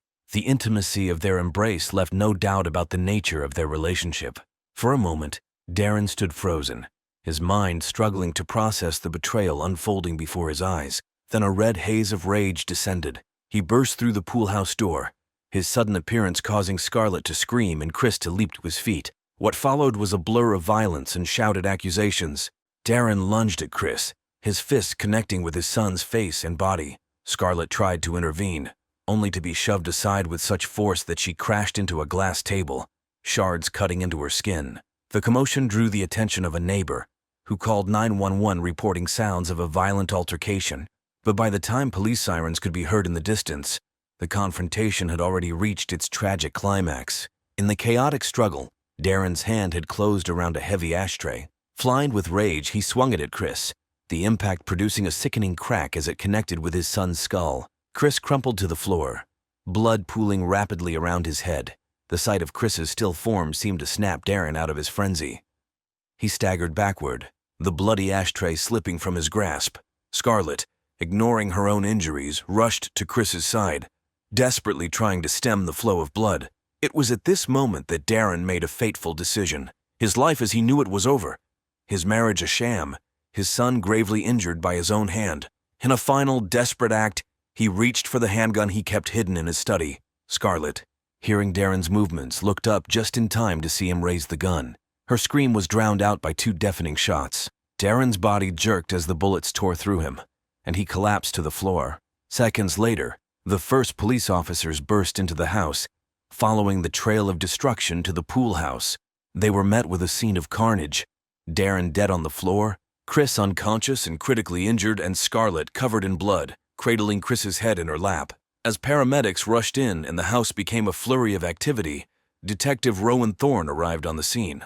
Looking at the devastation before him, he knew that unraveling the events of this night would be one of the most challenging cases of his career. Little did he know that the truth would be even more complex and heartbreaking than this blood-soaked scene suggested. In the days following the tragedy at the Felton residence, the town was gripped by shock and morbid fascination. Yellow crime scene tape cordoned off the property as a stream of investigators came and went, piecing together the events of that fateful night. Detective Rowan Thorne took charge of the investigation, his normally impassive face betraying the gravity of the situation. His first order of business was to interview Scarlett, the only conscious witness to the crime. She sat in the sterile interrogation room at the police station, her haunted eyes rimmed with dark circles. Scarlett's account of the night's events was disjointed and emotional. She admitted to the affair with Chris, describing how their relationship had developed over the summer. She recounted Darren's violent reaction upon discovering them together and his subsequent suicide. Throughout her statement, Scarlett's concern seemed focused primarily on Chris's condition, barely acknowledging her husband's death. Meanwhile, forensics teams combed through the Felton home, collecting evidence that would help corroborate or contradict Scarlett's story. They discovered a journal in Darren's study, its final entries revealing his growing suspicions and the toll they had taken on his mental state. Emails and text messages retrieved from the family's devices painted a picture of a household fraught with tension and secret communications. Chris, meanwhile, lay in a coma in the ICU of the General Hospital. Doctors were uncertain if he would ever regain consciousness, and if he did, what information he might be able to provide about the night's events. Scarlett spent every possible moment by his bedside, her vigil raising eyebrows among the hospital staff and fueling further gossip in town. As the investigation progressed, Detective Thorne found himself grappling with inconsistencies in the evidence. The angle of Darren's gunshot wounds didn't quite match Scarlett's description of events. Trace evidence suggested that the crime scene might have been altered before police arrived. And then there was the matter of Darren's life insurance policy, a multi-million-dollar payout that named Scarlett as the sole beneficiary. With each new piece of evidence, the detective felt he was moving further from the truth rather than closer to it. He couldn't shake the feeling that there was more to this story, darker secrets yet to be uncovered beneath the surface of this seemingly perfect family and their picturesque small-town life. As weeks passed, Detective Thorne's investigation took unexpected turns, revealing layers of deception that went far beyond a simple affair. Each new discovery painted a more complex picture of the Felton family dynamics and the events leading up to that fatal night. A breakthrough came when Chris finally regained consciousness. His statement, given in halting words between bouts of pain and confusion, differed significantly from Scarlett's account. Chris spoke of a plan, not just to continue their affair but to eliminate Darren permanently. According to Chris, it was Scarlett who had suggested that they murder her husband, staging it as a suicide to claim the life insurance money and start a new life together. This revelation sent shockwaves through the investigation team. Thorne ordered a more thorough forensic analysis of the crime scene, which uncovered trace amounts of a powerful sedative in a glass found in Darren's study. Toxicology reports on Darren's body, rushed through the lab, confirmed the presence of the same drug in his system. Perhaps most shockingly, Thorne uncovered evidence suggesting that Darren had been involved in the death of his first wife, What had been ruled an accidental overdose years ago now appeared suspiciously like a carefully orchestrated murder. The detective's theory began to take shape. Scarlett, trapped in an abusive marriage and aware of Darren's criminal activities, had seduced Chris not out of passion, but as part of a calculated plan. She had manipulated the young man's resentment towards his father, convincing him that eliminating Darren was not just for their love, but an act of long overdue justice. Their plan, it seemed, had been to drug Darren and stage his suicide, but something had gone wrong. Whether Darren had realized what was happening or the dosage had been miscalculated, he had awakened and confronted them earlier than expected. The ensuing chaos had led to the violent confrontation and Darren's death, not by his own hand, but likely shot by Scarlett in what she would claim was self-defense. As Thorne pieced together this narrative, he was struck by the tragedy of it all. Chris, a young man damaged by years of paternal neglect and abuse, had been drawn into a web of manipulation by the very woman he thought would save him. Scarlett, while undoubtedly a victim of Darren's cruelty, had chosen a path of deception and violence that had spiraled out of control. The truth, Thorne realized, was far more complex than any simple narrative of a love affair gone wrong. It was a story of generational trauma, abuse of power, and the desperate lengths people will go to escape their circumstances. A story that would forever change the way Sunnyside viewed the family it had once admired. Prosecutors painted a damning picture of Scarlett as a cold, calculating woman who had seduced her teenage stepson and manipulated him into helping her murder her husband. They presented evidence of the affair, the life insurance policy, and the inconsistencies in Scarlett's initial statements to the police. The defense, however, argued that Scarlett was a victim of years of abuse at Darren's hands. They portrayed her actions as desperate attempts to escape a controlling, violent husband. Chris's testimony became a central point of contention, with the defense claiming his memory was unreliable due to his head injury and the trauma of the event. Expert witnesses were called to testify about the effects of long-term abuse, the reliability of memories formed during traumatic events, and the complex financial dealings of his company. Each day brought new revelations and twists, keeping the town on edge. The most dramatic moment came when Scarlett herself took the stand. Her testimony was a mix of tearful remorse and steely determination. She admitted to the affair with Chris, but insisted that Darren's death had been unplanned, a result of his violent attack on them. Her performance was compelling, leaving many in the courtroom, and those watching the televised proceedings unsure of what to believe. Scarlett, who had maintained her composure throughout the trial, finally crumbled as the judge sentenced her to life in prison without the possibility of parole, citing the premeditated nature of the crime and the manipulation of her stepson. The spectators filed out, their animated discussions a mix of vindication and disbelief. In the end, the true legacy of the Felton tragedy was not in its salacious details or courtroom drama, but in the quiet reflections it prompted in countless homes.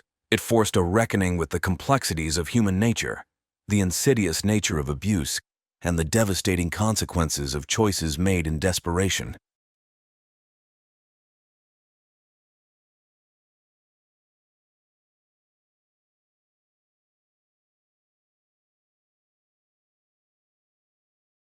Born Celeste DuPont in a small Louisiana town, the woman who would become Madame Celeste had a childhood steeped in poverty and superstition.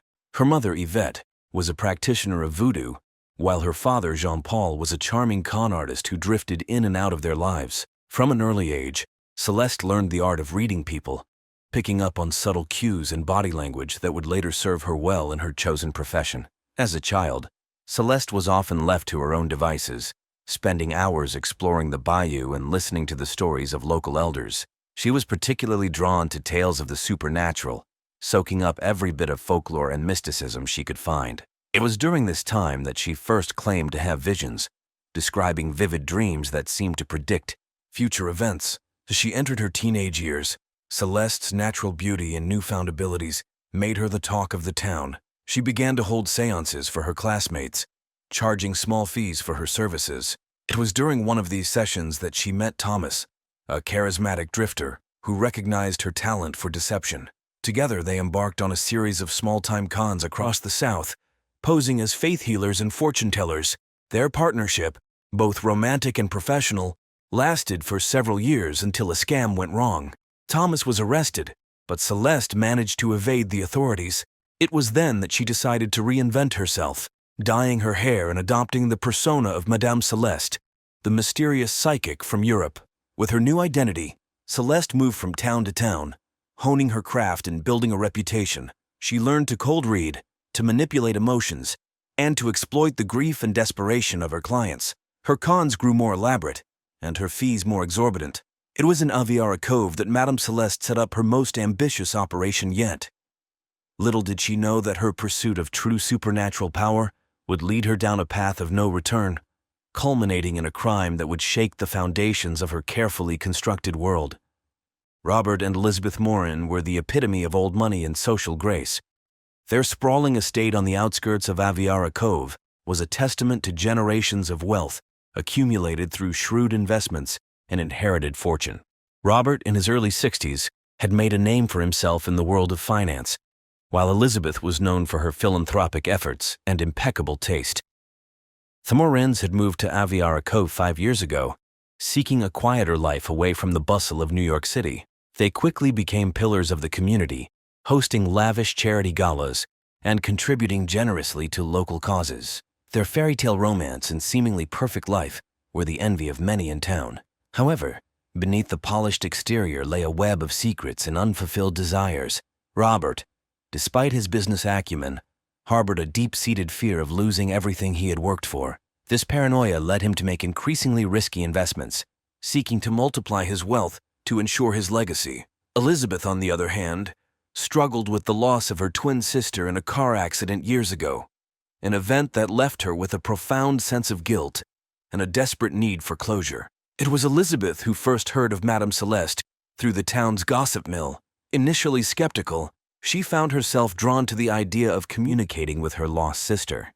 Robert, ever the pragmatist, dismissed the notion of psychics and mediums as nonsense, but as he watched his wife sink deeper into melancholy, he reluctantly agreed to accompany her to a session with the renowned psychic. The Morans' decision to seek out Madame Celeste would prove to be fateful. Their wealth, combined with their emotional vulnerabilities, made them the perfect marks for the cunning psychic.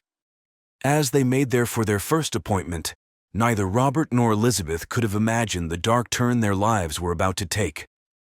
They were about to step into a world where their deepest fears and most fervent hopes would be used against them, setting in motion a chain of events that would end in bloodshed and horror. The first meeting between Madame Celeste and the Morans took place on a crisp autumn evening. As the couple entered the dimly lit parlor, they were immediately enveloped by the heady scent of incense and the soft glow of candles.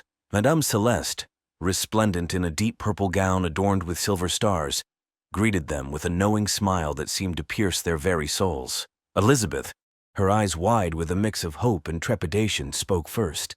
"Madame Celeste, I've heard so much about you and we hope you can help us." The psychic's gaze lingered on Elizabeth, noting the slight tremor in her voice and the way she clutched her husband's arm. Without missing a beat, Madame Celeste responded, "The spirits have been expecting you, my dear.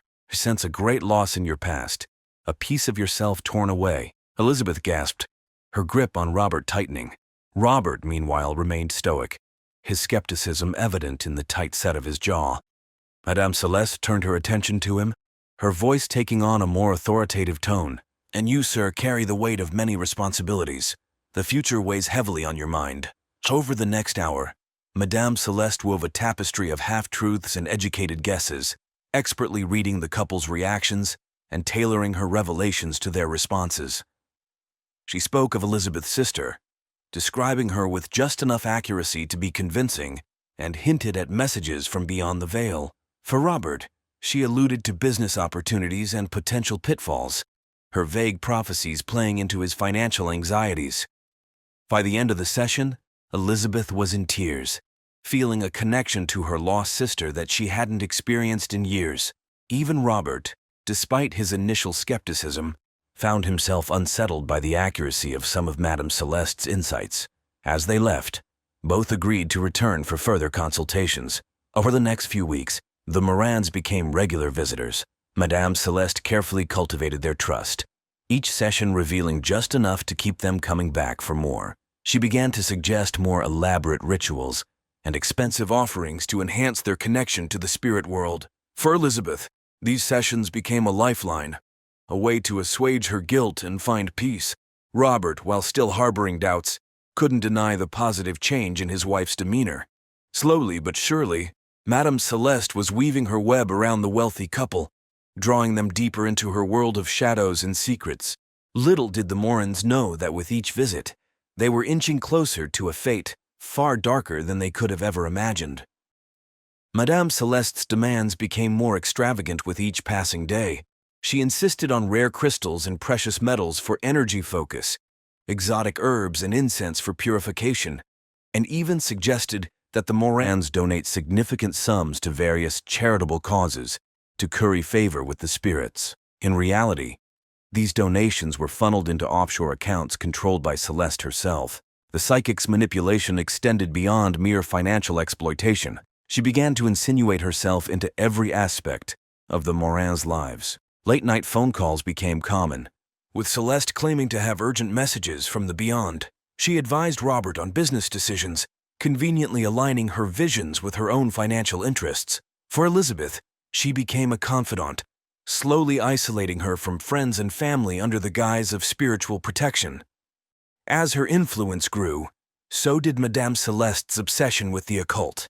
The rituals she performed for the Morans became darker, incorporating elements of blood magic and sacrificial rites. She spoke of ancient powers and forbidden knowledge, her eyes gleaming with a fervor that bordered on madness. The Morans, too deep in her thrall to see the danger, followed her lead without question.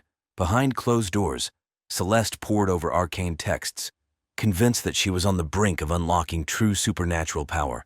Her sessions with other clients became perfunctory, her focus entirely on the Morans and the potential they represented. In her twisted mind, their wealth and willingness to follow her every command made them the perfect vessels for a grand ritual she was planning. As her plans took shape, Madame Celeste began to lay the groundwork for her ultimate con. She spoke to the Morans of a great awakening that would require them to sever all ties with their old life. Under her guidance, they began to liquidate assets and make preparations to transfer large sums of money. Robert, his business acumen clouded by Celeste's influence, failed to see the red flags that would have been obvious in any other circumstance. Elizabeth, lost in her grief in the promise of eternal connection with her sister, was willing to go to any lengths Madame Celeste suggested. The stage was set for a tragedy of epic proportions. Madame Celeste, her grip on reality slipping with each passing day, had convinced herself that the murder of the Morans would be the key to unlocking limitless power. She meticulously planned every detail, from the ritual site to the method of disposing of the bodies. As the night of the Great Awakening approached, an air of anticipation settled. The Morans, unaware of the fate that awaited them, prepared for what they believed would be a spiritual rebirth. At precisely midnight, the Morans arrived, dressed in the white robes Celeste had provided. Their eyes shone with a mixture of excitement and trepidation as they followed the psychic through the house and into the backyard. Robert clutched a briefcase containing documents for the transfer of their wealth, a necessary step for spiritual unburdening, as Celeste had explained. As they entered the clearing, Elizabeth gasped at the elaborate setup.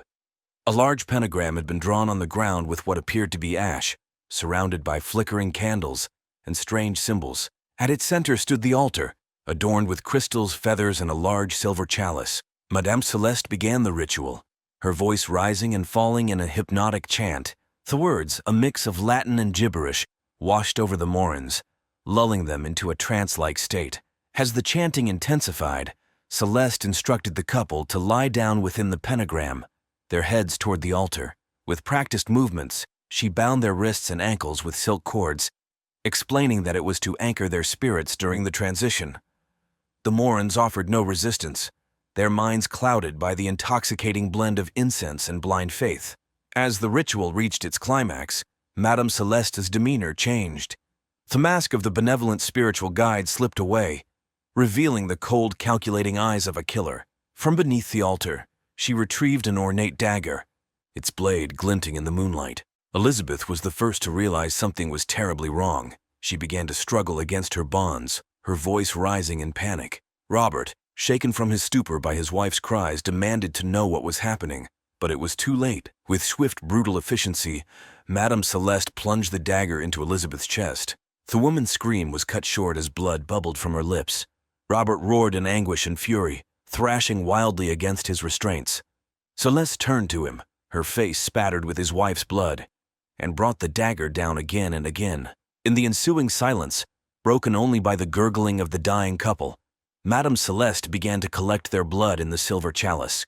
Her movements were methodical, almost reverent, as she muttered incantations under her breath. She truly believed that this act of supreme sacrifice would grant her the power she had long sought. As life ebbed from the Morans, Madame Celeste completed her grisly task. She dipped her fingers in the blood-filled chalice and began to draw symbols on her own skin, her eyes wild with a terrible ecstasy. In her madness, she failed to notice the faint sound of sirens in the distance. The ritual concluded. Celeste stood over the bodies of her victims, arms outstretched, waiting for the rush of power she was certain would come. But as the minutes ticked by, all she felt was a growing sense of panic and the cold realization of what she had done. With trembling hands, she began the process of cleaning up the crime scene. She had planned for this, but the reality of disposing of 2 bodies was far more daunting than she had anticipated. As she dragged the corpses towards a pre-dug grave deeper in the woods, her mind raced with plans to secure the Morans' wealth and flee Aviara Cove. In the pale light of dawn, Madame Celeste surveyed the scene of her gruesome crime. The once pristine clearing was now a tableau of horror, with blood-soaked earth and the lingering stench of death. She had managed to bury the bodies of Robert and Elizabeth Moran in the deep grave she had prepared, but evidence of the murders still littered the area. With a growing sense of panic, Celeste began the painstaking process of erasing all traces of the night's events. She gathered the blood-stained robes, the ritual implements, and the now empty chalice, stuffing them into heavy garbage bags. The pentagram was scuffed out, leaves and branches scattered over the disturbed earth. As she worked, Celeste's mind raced. She needed to establish an alibi, to create a narrative that would explain the Morans' sudden disappearance. Rushing back to the house, she showered, scrubbing away every speck of blood and dirt. She then set about creating a paper trail, forging emails and documents that suggested the couple had been planning a secret getaway. Using the information she had gleaned from her sessions with the Morans, Celeste began the complex process of accessing their accounts. She had coerced them into sharing passwords and account details under the guise of spiritual unburdening. Now, those same details would allow her to siphon off their considerable wealth. As morning turned to afternoon, Celeste made a series of calls. To the Morans' housekeeper, she explained that the couple had left for an emergency business trip. To their few close friends, she expressed concern that she hadn't heard from them since their last session. She even went so far as to call the local police, reporting that the Morans had missed an important appointment and weren't answering their phones. But even as she wove her web of lies, Celeste could feel it all unraveling. The hasty cleanup of the crime scene, the rushed cover-up, it all felt inadequate. She hadn't anticipated the overwhelming guilt and fear that now consumed her. Every car that drove past the house, every unexpected noise made her jump. As evening approached, a knock at the door sent Celeste into a panic. It was Detective Malika Collins, responding to the missing persons report Celeste herself had filed. The psychic invited her in, forcing a calm demeanor as she recounted her concerns about the Morans. Detective Collins listened intently, her keen eyes taking in every detail of Celeste's home and behavior. She asked pointed questions about the couple's last known whereabouts and their relationship with Celeste. Though the psychic maintained her composure, she could sense the detective's suspicion.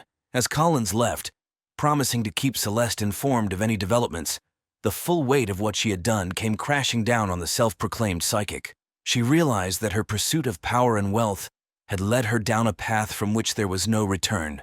The once confident Madame Celeste was now a woman on the edge, waiting for the inevitable moment when her crimes would be discovered. Detective Malika Collins had been with the Aviara Cove Police Department for 15 years, and something about the Moran disappearance case didn't sit right with her from the start. Her instincts, honed by years on the force, told her that Madame Celeste knew more than she was letting on. In the days following her initial visit, Collins dove deep into the investigation. She interviewed the Morans' friends, colleagues, and household staff. A pattern quickly emerged. In the months leading up to their disappearance, the couple had become increasingly isolated. their behavior erratic and secretive. Collins's attention focused on their connection to Madame Celeste. She discovered that large sums of money had been flowing from the Morans accounts to various shell companies and offshore banks. When she traced these transactions, she found a complex web of financial maneuvers that all seemed to lead back to the psychic. Intrigued by Celeste's background, Collins began to dig into her past. She uncovered a trail of complaints and suspicions spanning several states, all related to psychic fraud and con artistry. The detective realized she was dealing with a sophisticated criminal, one who had managed to stay one step ahead of the law for years. As Collins delved deeper, she started interviewing Celeste's other clients. Many spoke of the psychic with reverence, but a few shared stories of feeling manipulated and pressured to part with large sums of money. One client, an elderly widow, tearfully recounted how Celeste had tried to convince her to sell her home and invest the proceeds in a spiritual cleansing ritual. The detective's suspicions grew when forensic analysis of the Morans' computer revealed deleted emails discussing a Great Awakening ritual with Madame Celeste. The language used was cryptic, but it was clear that the couple had been planning something significant for the night they vanished. Armed with this information, Collins obtained a warrant to search her property. As her team combed through Celeste's home and the woods behind it, the detective couldn't shake the feeling that they were on the verge of uncovering something terrible.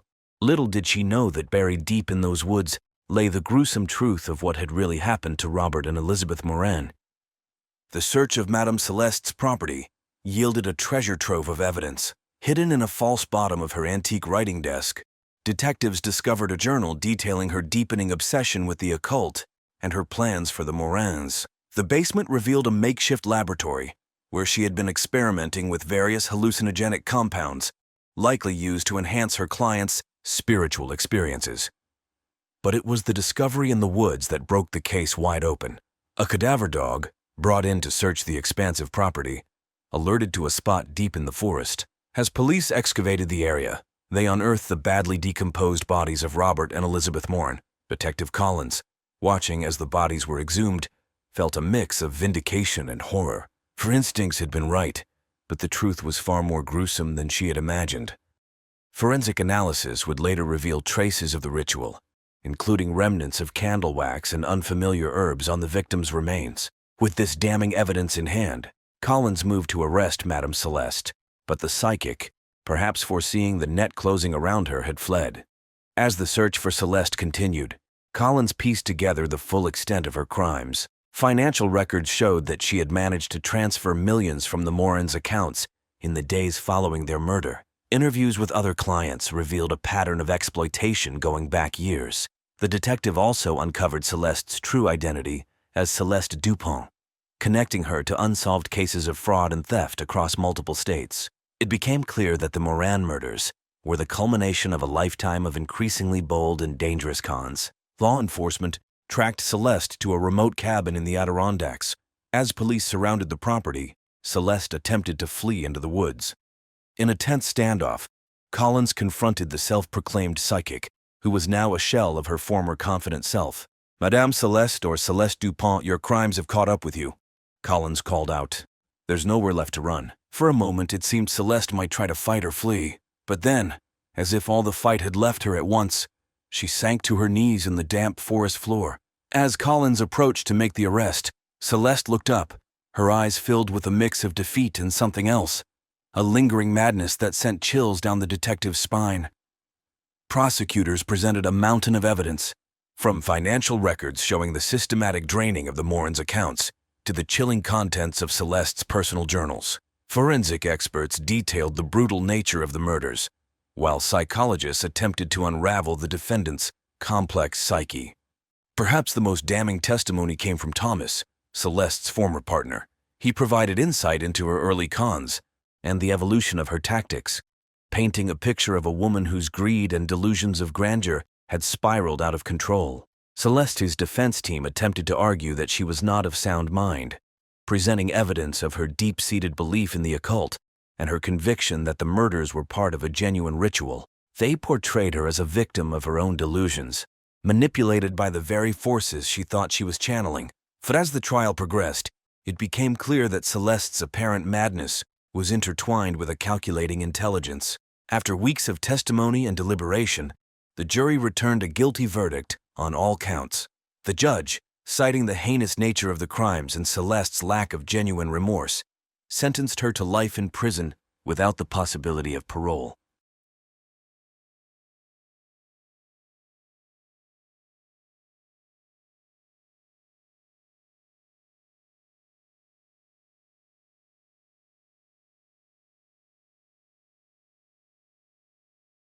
Donald and Violet Dawson were the golden couple of Riverview. They moved into their elegant two-story house on Maple Street 5 years ago, quickly becoming popular in the tight-knit community. Donald's wit and charm made him a favorite at neighborhood gatherings, while Violet's warm smile and artistic talent endeared her to everyone she met. Together they hosted barbecues, attended charity events, and were often seen jogging together in the mornings, embodying the image of marital bliss. Donald's career as a financial analyst was thriving. He had a keen eye for investments and was climbing the corporate ladder with impressive speed. His colleagues admired his work ethic and sharp mind, often turning to him for advice on financial matters. Violet, on the other hand, ran a successful freelance graphic design business from home. Her designs were in high demand, and she had a loyal client base that appreciated her creativity and attention to detail. Their social circle included other young professionals and couples who often praised their relationship. They seemed to complement each other perfectly. Donald was the outgoing, ambitious partner, while Violet provided a nurturing and supportive presence. They had no children, but they doted on their golden retriever, Max, treating him like their own child. To anyone looking in from the outside, Donald and Violet had it all. But as the months turned into years, small cracks began to appear in their perfect facade. The first signs of trouble were the minor arguments over mundane household matters. Violet would complain about Donald leaving his clothes on the floor or not doing his share of the chores. Donald, in turn, would criticize Violet for her spending habits or the way she managed her time. These disagreements were brushed off as normal marital spats, but they hinted at deeper issues lurking beneath the surface. Their friends noticed the change but didn't think much of it. After all, every couple had their moments of discord. However, those who spent more time with the Dawsons sensed a growing tension. Violet's laughter seemed more forced, and Donald's affectionate gestures appeared increasingly performative. Yet in public, they maintained their image of the perfect couple, never letting their private conflicts spill into their social life. Despite these early signs, Donald and Violet continued to present a united front. They celebrated anniversaries with lavish dinners and weekend getaways, posted loving messages on social media, and attended couples therapy sessions to work on their issues. But behind closed doors, the fights grew more frequent and intense, setting the stage for the dark and twisted events that would ultimately lead to tragedy. As the months went by, the arguments between Donald and Violet became more frequent and intense. The issues that once seemed trivial now escalated into full-blown fights. Donald's controlling behavior began to surface, and Violet's frustration grew with each passing day. The idyllic image of their marriage was slowly disintegrating, revealing a toxic dynamic that neither of them could escape. Donald's control over Violet extended beyond the household chores. He began dictating how she should dress, whom she could meet, and even how she should spend her free time. Violet, once an independent and confident woman, found herself constantly walking on eggshells trying to avoid Donald's wrath. She started to withdraw from her friends, making excuses for not attending social events or meeting for coffee. Her friends noticed the change, but were unsure how to approach the subject. One evening, during a dinner party at their home, the tension between Donald and Violet was palpable. Violet accidentally spilled wine on the tablecloth, and Donald's reaction was swift and harsh. He berated her in front of their guests, his face contorted with anger. The room fell silent, the awkwardness thick in the air. Violet apologized meekly, her cheeks flushed with embarrassment. Their friends exchanged uneasy glances, but tried to carry on with the evening, not wanting to exacerbate the situation. After the guests left, Donald continued his tirade. Violet tried to defend herself, but her words only seemed to fuel his anger. It was during these moments that Violet glimpsed the darker side of Donald, a side that was becoming increasingly difficult to ignore. The man she had once admired and loved was now a source of fear and anxiety. Violet confided in her sister Rachel about the growing issues in her marriage. Rachel was shocked to hear about Donald's behavior. as he had always been charming and respectful around her. She urged Violet to consider leaving him, but Violet was hesitant. She still loved Donald and hoped that their issues could be resolved through therapy and open communication. Donald, on the other hand, dismissed the idea of therapy. He believed that Violet was overreacting and that their problems were normal marital issues. He continued to exert control over every aspect of Violet's life. From her work to her friendships, Violet felt increasingly isolated and trapped, her once vibrant personality dimming under the weight of Donald's dominance. The unraveling of Donald and Violet's marriage was rooted in their pasts, hidden traumas and manipulative tendencies that had remained buried until now. Donald's need for control stemmed from his childhood, where he grew up in a household dominated by his tyrannical father. Witnessing his mother's submissiveness and his father's oppressive behavior, Donald internalized the notion that control was synonymous with love and respect. Violet's past was marked by a different kind of trauma. She had been in an abusive relationship during her college years, which left her with deep emotional scars. She had worked hard to rebuild her life, seeking therapy and finding solace in her career. Meeting Donald had seemed like a fresh start, a chance to leave her painful past behind. But as the years went by, the echoes of her past trauma resurfaced, exacerbated by Donald's controlling behavior. Their marriage, which had once seemed like a partnership of equals, transformed into a battleground of wills. Donald's manipulative tendencies became more pronounced, and Violet's hidden traumas were exploited.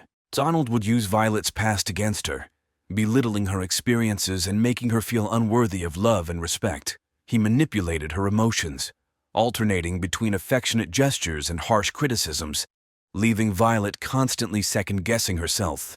Violet's attempts to seek help from friends or family were often thwarted by Donald's interference. He would charm her friends, making them believe that Violet was exaggerating or being overly sensitive. He isolated her from those who could offer support, ensuring that she remained dependent on him. Violet's cries for help were met with skepticism, as Donald's outward charm and charisma masked his true nature. The twisted game of manipulation and control escalated over time. Donald would gaslight Violet, making her doubt her own perceptions and memories. He would hide her belongings, then accuse her of being forgetful. He would criticize her appearance and decisions, undermining her confidence.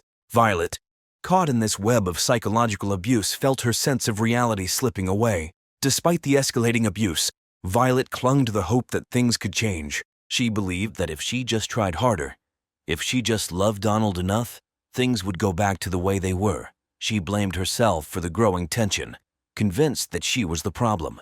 Donald reinforced this belief, using it to tighten his grip on her. The turning point in Donald and Violet's tumultuous relationship came one night during an argument that escalated beyond verbal altercations. It started as a typical disagreement over household chores, but the tension quickly mounted. Donald's face twisted with anger as he accused Violet of being lazy and ungrateful. Violet, her patience worn thin, snapped back, telling Donald that she was tired of his constant criticism and control. The argument spiraled out of control, with both of them shouting and hurling accusations. Donald's anger boiled over, and for the first time he struck Violet. The force of the blow sent her reeling, her cheeks stinging from the impact. The room fell silent, the reality of what had just happened sinking in. Donald, momentarily stunned by his own actions, quickly regained his composure and began to apologize profusely. He promised it would never happen again, blaming the stress from work and the pressures of life. Violet, shocked and hurt, didn't know how to respond. She had never imagined that their arguments would turn physical. Despite her fear, a part of her still clung to the hope that Donald could change. She accepted his apology, convincing herself that it was a one-time incident, an unfortunate outburst that wouldn't be repeated. But the physical abuse didn't stop. Over the following weeks, Donald's outbursts became more frequent and violent. Violet tried to hide the bruises, making excuses for her injuries when friends or colleagues asked. She became adept at covering up the signs of abuse, using makeup to mask the bruises and long sleeves to hide the marks. Her once vibrant spirit was replaced by a shadow of her former self, her eyes reflecting a deep-seated fear and sadness. In a desperate attempt to break free from the cycle of abuse, Violet confided in her closest friend, Kate. She told Kate about the physical violence and Donald's controlling behavior, hoping that sharing her secret would give her the strength to leave. Kate was horrified and immediately offered her support, urging Violet to contact a domestic violence hotline and seek help. Violet took Kate's advice and called the hotline, speaking to a counselor who provided her with resources and a safety plan. She started to make preparations to leave, gathering important documents and saving money in a hidden account. Violet felt a glimmer of hope, believing that she could escape the nightmare her life had become. However, Donald's control over Violet was stronger than she anticipated. He grew suspicious of her actions, noticing the small changes in her behavior and the secretive nature of her movements. His paranoia intensified, and he began to monitor her closely, checking her phone and following her when she left the house. Violet's attempts to break free were thwarted at every turn as Donald tightened his grip on her life. The breaking point came when Violet tried to leave one night, only to be caught by Donald as she was sneaking out of the house with a suitcase. Enraged, Donald dragged her back inside, accusing her of betrayal and threatening her with dire consequences if she ever tried to leave again. Violet, terrified and defeated, realized that escaping Donald's control was more difficult than she had ever imagined. In the days that followed, Donald's behavior grew increasingly erratic. He installed surveillance cameras in the house, monitored Violet's every move, and cut off her access to the outside world.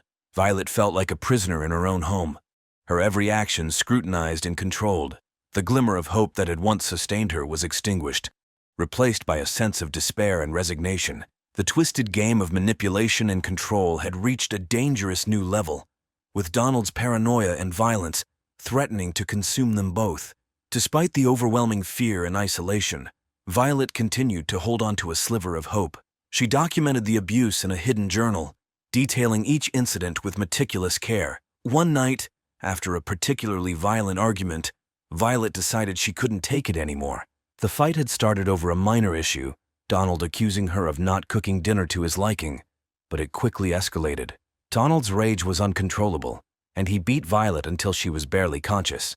As she lay on the floor, battered and bleeding, Violet made a silent vow to escape no matter the cost. Over the next few days, Violet meticulously planned her escape. She reached out to Kate through a coded message, arranging a time and place to meet. Kate, understanding the gravity of the situation, agreed to help without hesitation.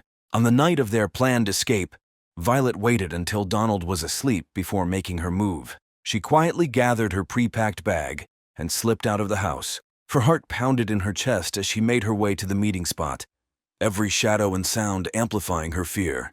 Kate was waiting at the designated spot, her car idling and ready to go. Violet climbed into the passenger seat, her hands shaking as she clutched her bag. Kate didn't waste any time, driving away from the house as quickly as possible. The sense of relief Violet felt was overwhelming, but it was quickly tempered by the realization that her freedom was still fragile. They drove to a nearby town, where Kate had arranged for Violet to stay at a women's shelter. The shelter provided a safe haven, a place where Violet could begin to rebuild her life without fear of Donald's retribution. The staff at the shelter were supportive and understanding, helping Violet navigate the legal process of obtaining a restraining order and pressing charges against Donald. For the first time in years, Violet felt a glimmer of hope. She was surrounded by people who believed her, who validated her experiences, and provided her with the support she desperately needed. The journey to recovery was daunting, but Violet was determined to reclaim her life and break free from the cycle of abuse. However, Donald was not willing to let go so easily. When he discovered Violet's absence, his rage knew no bounds. He used every resource at his disposal to track her down, refusing to accept that she had escaped his control. The twisted game of manipulation and control had reached its final, deadly stage, setting the stage for a confrontation that would have tragic consequences. Violet had been staying at the women's shelter for a few weeks, slowly beginning to heal and regain her sense of self. The staff and other residents provided a supportive community, helping her navigate the complexities of her situation. She had obtained a restraining order against Donald, and the shelter had taken measures to ensure her safety. However, Donald's obsession with Violet only grew stronger in her absence. He scoured social media to track her down. His need to control her had reached a dangerous level, driven by a toxic mix of anger, jealousy, and possessiveness. Donald's paranoia and determination to reclaim Violet culminated in a meticulously planned confrontation. On the night of June 27th, Donald finally discovered Violet's location. He had been stalking the shelter for days, watching and waiting for the right moment. When he saw Violet leave the shelter to run an errand, he followed her, careful to remain undetected. Violet was unaware of his presence, her mind occupied with thoughts of her new life and the steps she needed to take to move forward. As Violet returned to the shelter, she felt a strange unease, a sense that something was not right. She quickened her pace, her heart racing as she approached the shelter's entrance. Before she could reach the door, Donald appeared, blocking her path. The look in his eyes was a chilling combination of rage and determination. Donald's voice was low and menacing as he demanded that Violet come with him. Violet tried to remain calm, her voice shaking as she told him to leave and that she had a restraining order against him. But Donald was beyond reason. He grabbed her arm, his grip tight and painful, and started dragging her towards his car. Violet struggled, screaming for help, but the street was deserted and her cries went unanswered. In a desperate bid to break free, Violet managed to pull out her phone and dial 911. The call connected, but before she could speak, Donald slapped the phone out of her hand, sending it crashing to the ground. Violet's panic intensified as she realized the severity of the situation. Donald's anger was palpable, his grip on her arm unrelenting. In a final desperate attempt to escape, Violet kicked Donald and tried to run. But Donald was faster and stronger. He caught up to her and, in a fit of rage, began to beat her mercilessly. Violet's cries for help echoed through the empty street, but no one came to her aid. Donald's fury was uncontrollable, and he didn't stop until Violet lay motionless on the ground. As the reality of what he had done sank in, Donald's rage gave way to panic. He looked around, realizing that the commotion could attract attention. He quickly dragged Violet's body to his car, his mind racing as he tried to think of a plan. He knew he needed to get rid of the evidence and cover his tracks. Donald drove to a remote area outside of town, a place he knew would be deserted at this hour. He put his hand on her neck. There was no pulse. He carried her into the woods, his heart pounding as he dug a shallow grave. He placed her body in the grave, covering it with dirt and debris. Donald's hands shook as he worked, the reality of his actions hitting him with full force. He knew there was no turning back. After burying Violet, Donald returned to his car, his mind racing with thoughts of how to cover his tracks. He disposed of her belongings, including her phone, and cleaned the car meticulously, trying to eliminate any traces of evidence. Donald knew that the police would come looking for him, but he was confident that he could outsmart them. Back at the shelter, the staff discovered Violet's absence and the signs of a struggle near the entrance. They immediately called the police, reporting her missing and providing details of her situation. The police launched an investigation, quickly identifying Donald as the prime suspect. The investigation was swift and thorough. Donald's history of abuse, the restraining order, and his known obsession with Violet made him the obvious suspect. The police tracked his movements, interviewed witnesses, and gathered evidence. It didn't take long for them to piece together the events of that fateful night. Friends and family were interviewed, providing crucial insights into the dynamics of Donald and Violet's relationship. Kate, Violet's closest friend, recounted the numerous times Violet had confided in her about the abuse. She shared the details of Violet's escape plan in their coded messages, revealing the extent of Violet's fear and desperation. Kate's testimony painted a stark contrast between the public image of the Dawsons and the dark reality behind closed doors. Rachel, Violet's sister, spoke of the early signs of trouble she had noticed in their marriage. She described Donald's controlling behavior and the gradual isolation of Violet from her family. Rachel's account of Violet's past trauma and her struggles to rebuild her life added another layer to the understanding of the abuse she had endured. During the interrogation, Donald initially tried to maintain his innocence, but the weight of the evidence was too great. His story unraveled under the pressure, and he eventually confessed to the murder. He described the events of that night with chilling detail, his voice devoid of remorse or empathy. Donald's confession confirmed the police's findings, solidifying the case against him. The community of Riverview was shocked by the revelations. The couple they had once admired and envied had been hiding a dark and twisted reality. The news of Violet's murder and the details of the abuse she had suffered sent shockwaves through the neighborhood. The unraveling of Donald and Violet's relationship, from the seemingly perfect marriage to the tragic and violent end, served as a stark reminder of the dangers of domestic abuse. After several days of testimony and deliberation, the jury returned with a guilty verdict. Donald was sentenced to life in prison without the possibility of parole. His fate was sealed, and the community of Riverview could begin to heal. The murder of Violet Dawson was a tragic and heartbreaking event that left an indelible mark on the community of Riverview. The seemingly perfect couple, whose public life had been the envy of many, was revealed to have been hiding a dark and twisted reality.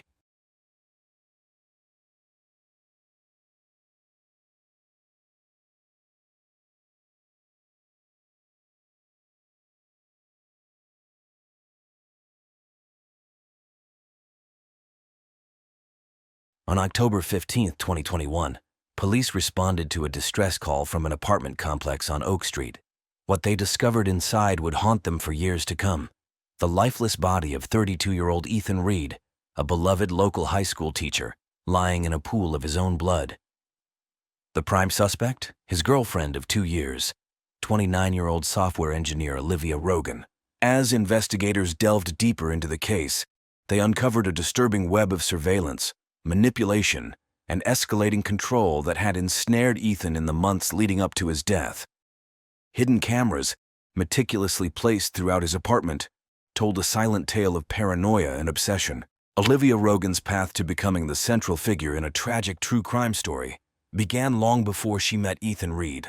Born in 1993 to Margaret and James Rogan, Olivia grew up in a middle-class suburb of Portland. From an early age, those close to the family noted Olivia's intense need for attention and validation. Margaret Rogan, in an interview following her daughter's arrest, reflected on Olivia's childhood. She was an exceptionally bright child, always at the top of her class, but she struggled to form lasting friendships. Margaret recalled, "I thought it was just shyness at first, but as she got older I noticed how possessive she could be of the few friends she did make. If they spent time with other children, Olivia would become sullen and withdrawn." This pattern continued into Olivia's teenage years. Her high school boyfriend, Alex Chen, later told investigators about Olivia's constant need to know his whereabouts. "She would call or text incessantly when we weren't together," he said. "If I didn't respond quickly enough, she'd show up wherever she thought I might be. At the time, I thought it was just because she cared so much." Despite these interpersonal challenges, Olivia excelled academically. She graduated as valedictorian of her high school class and went on to study computer science at Stanford University. It was here that Olivia's controlling tendencies found a new outlet in the world of technology. Her college roommate, Sarah Jennings, remembered Olivia's fascination with coding and surveillance software. "She was brilliant at it," Sarah said, "but sometimes it felt like she was using her skills to keep tabs on everyone around her. She'd casually mention things about our classmates that she couldn't possibly have known without some kind of digital snooping." After graduating with honors, Olivia landed a prestigious job at a tech startup.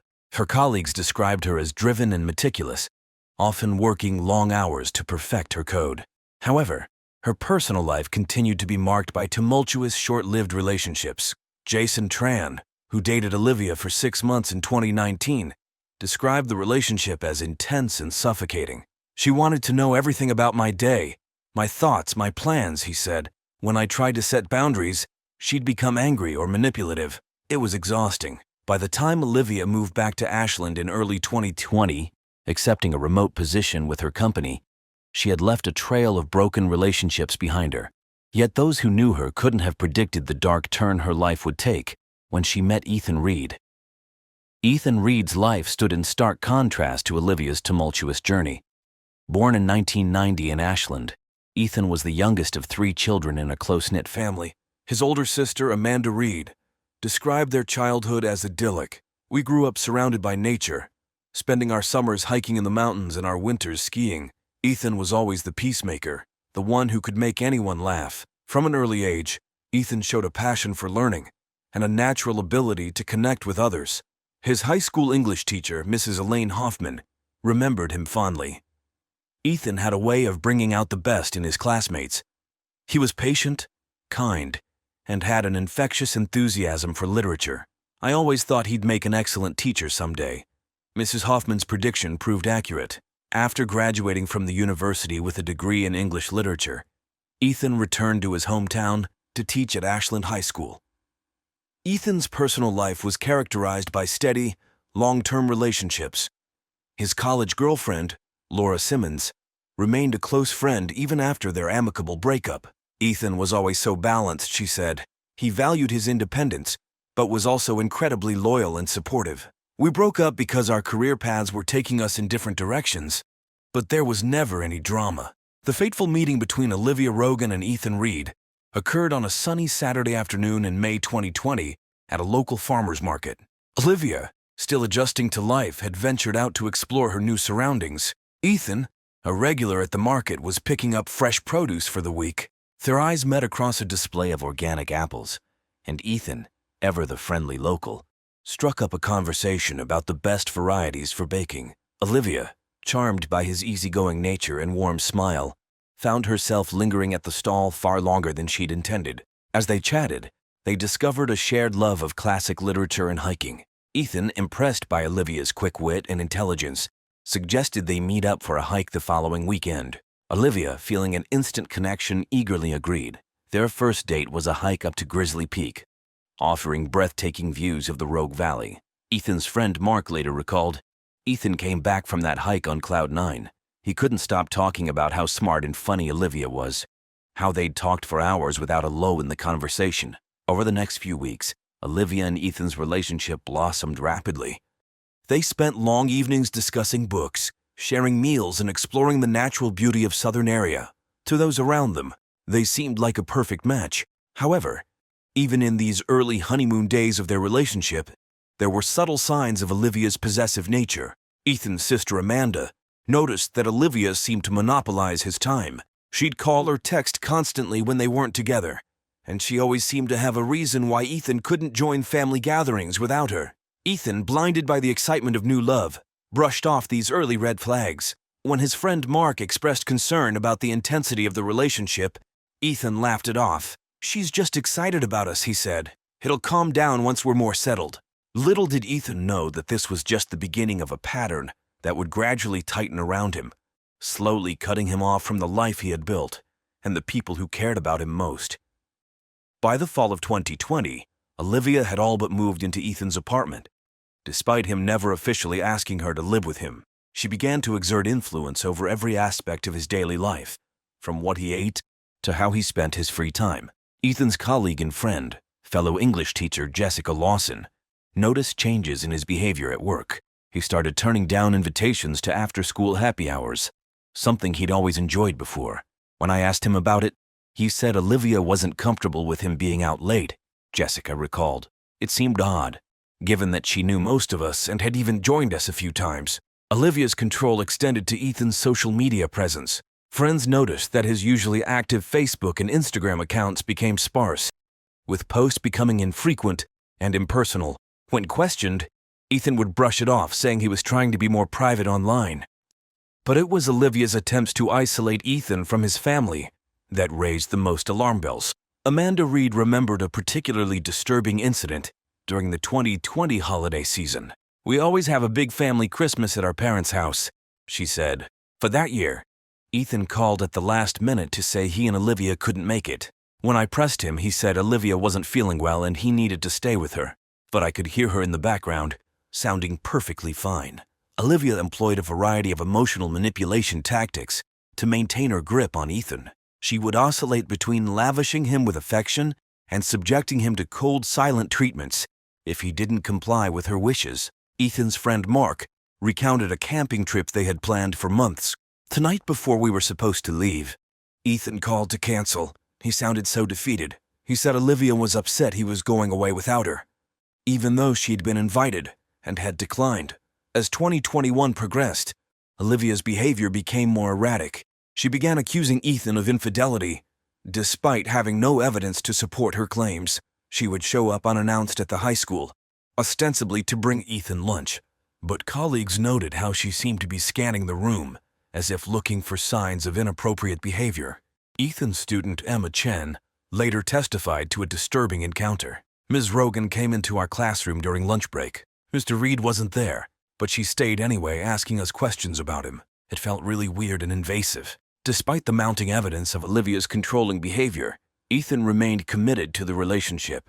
Those close to him noted his increasing stress and anxiety, but he would deflect their concerns, often making excuses for Olivia's actions. His sister Amanda confronted him directly in the summer of 2021.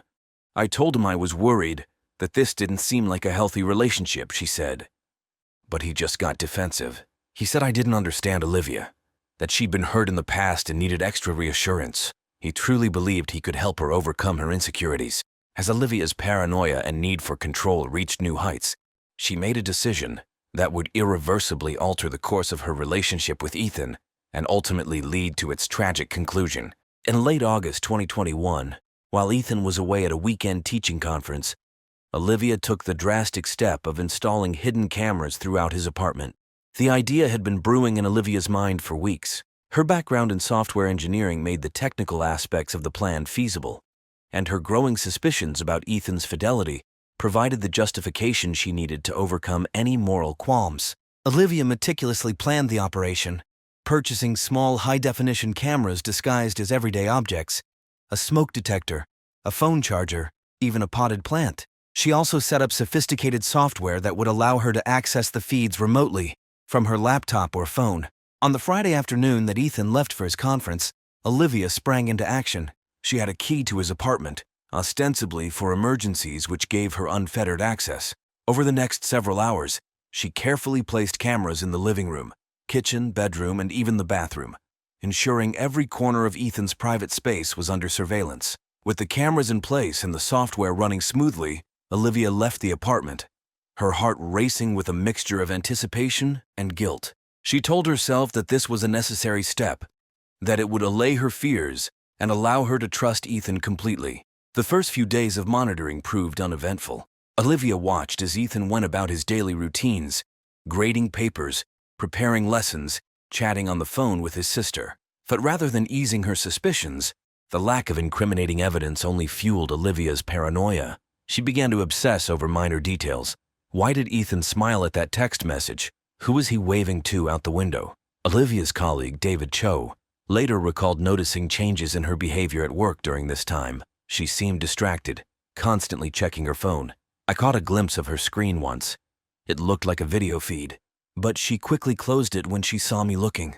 As the days turned into weeks, Olivia's obsession with the camera feeds grew. She began neglecting her work, her sleep suffered, and her interactions with Ethan became increasingly strained as she struggled to keep her secret. One evening, while reaching for a book on his shelf, Ethan noticed that several volumes were slightly out of place.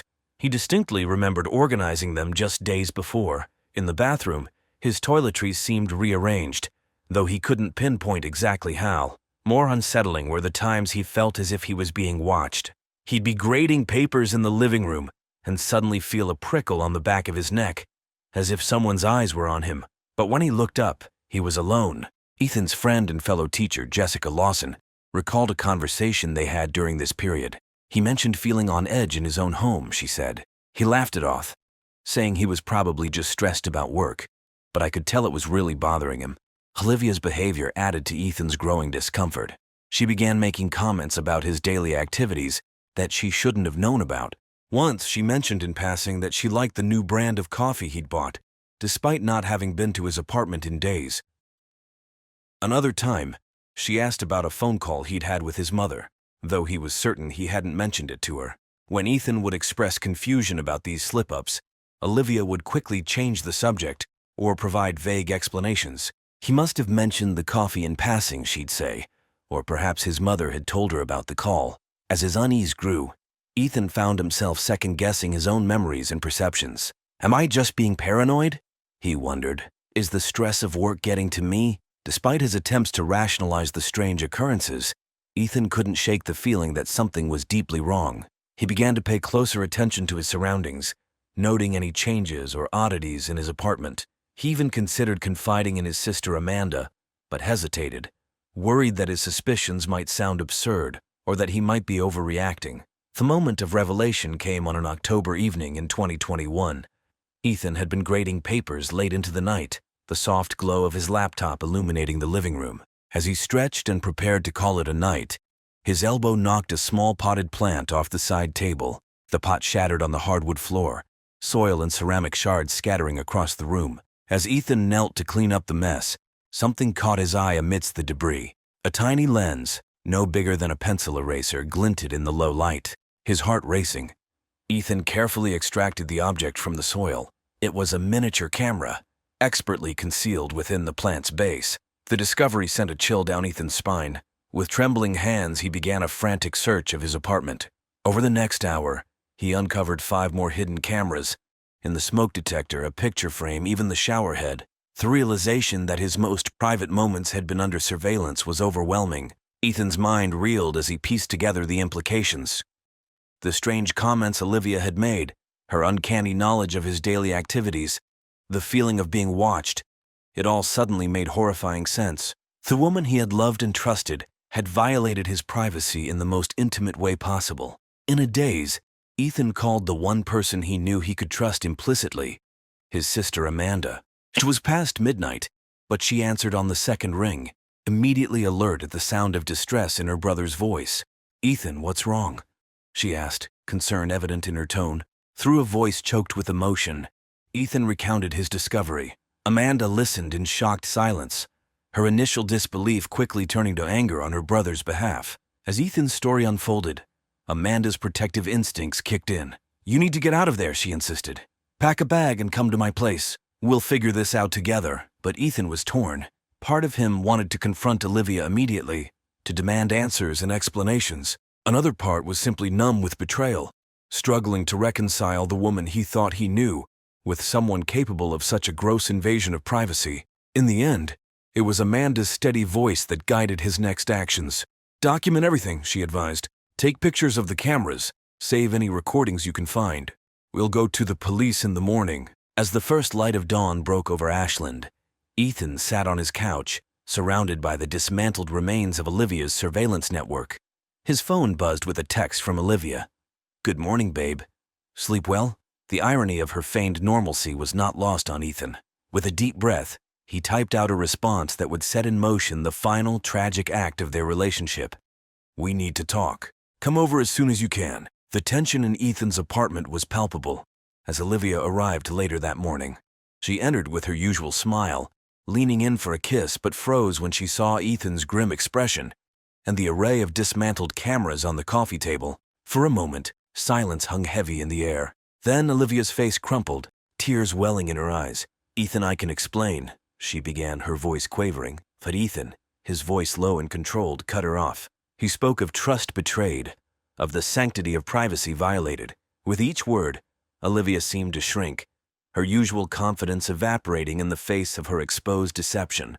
When Ethan finally fell silent, Olivia launched into a desperate justification of her actions. She spoke of her deep-seated insecurities, her fear of losing him, her conviction that if she could just prove to herself that he was faithful, she could finally relax into their relationship.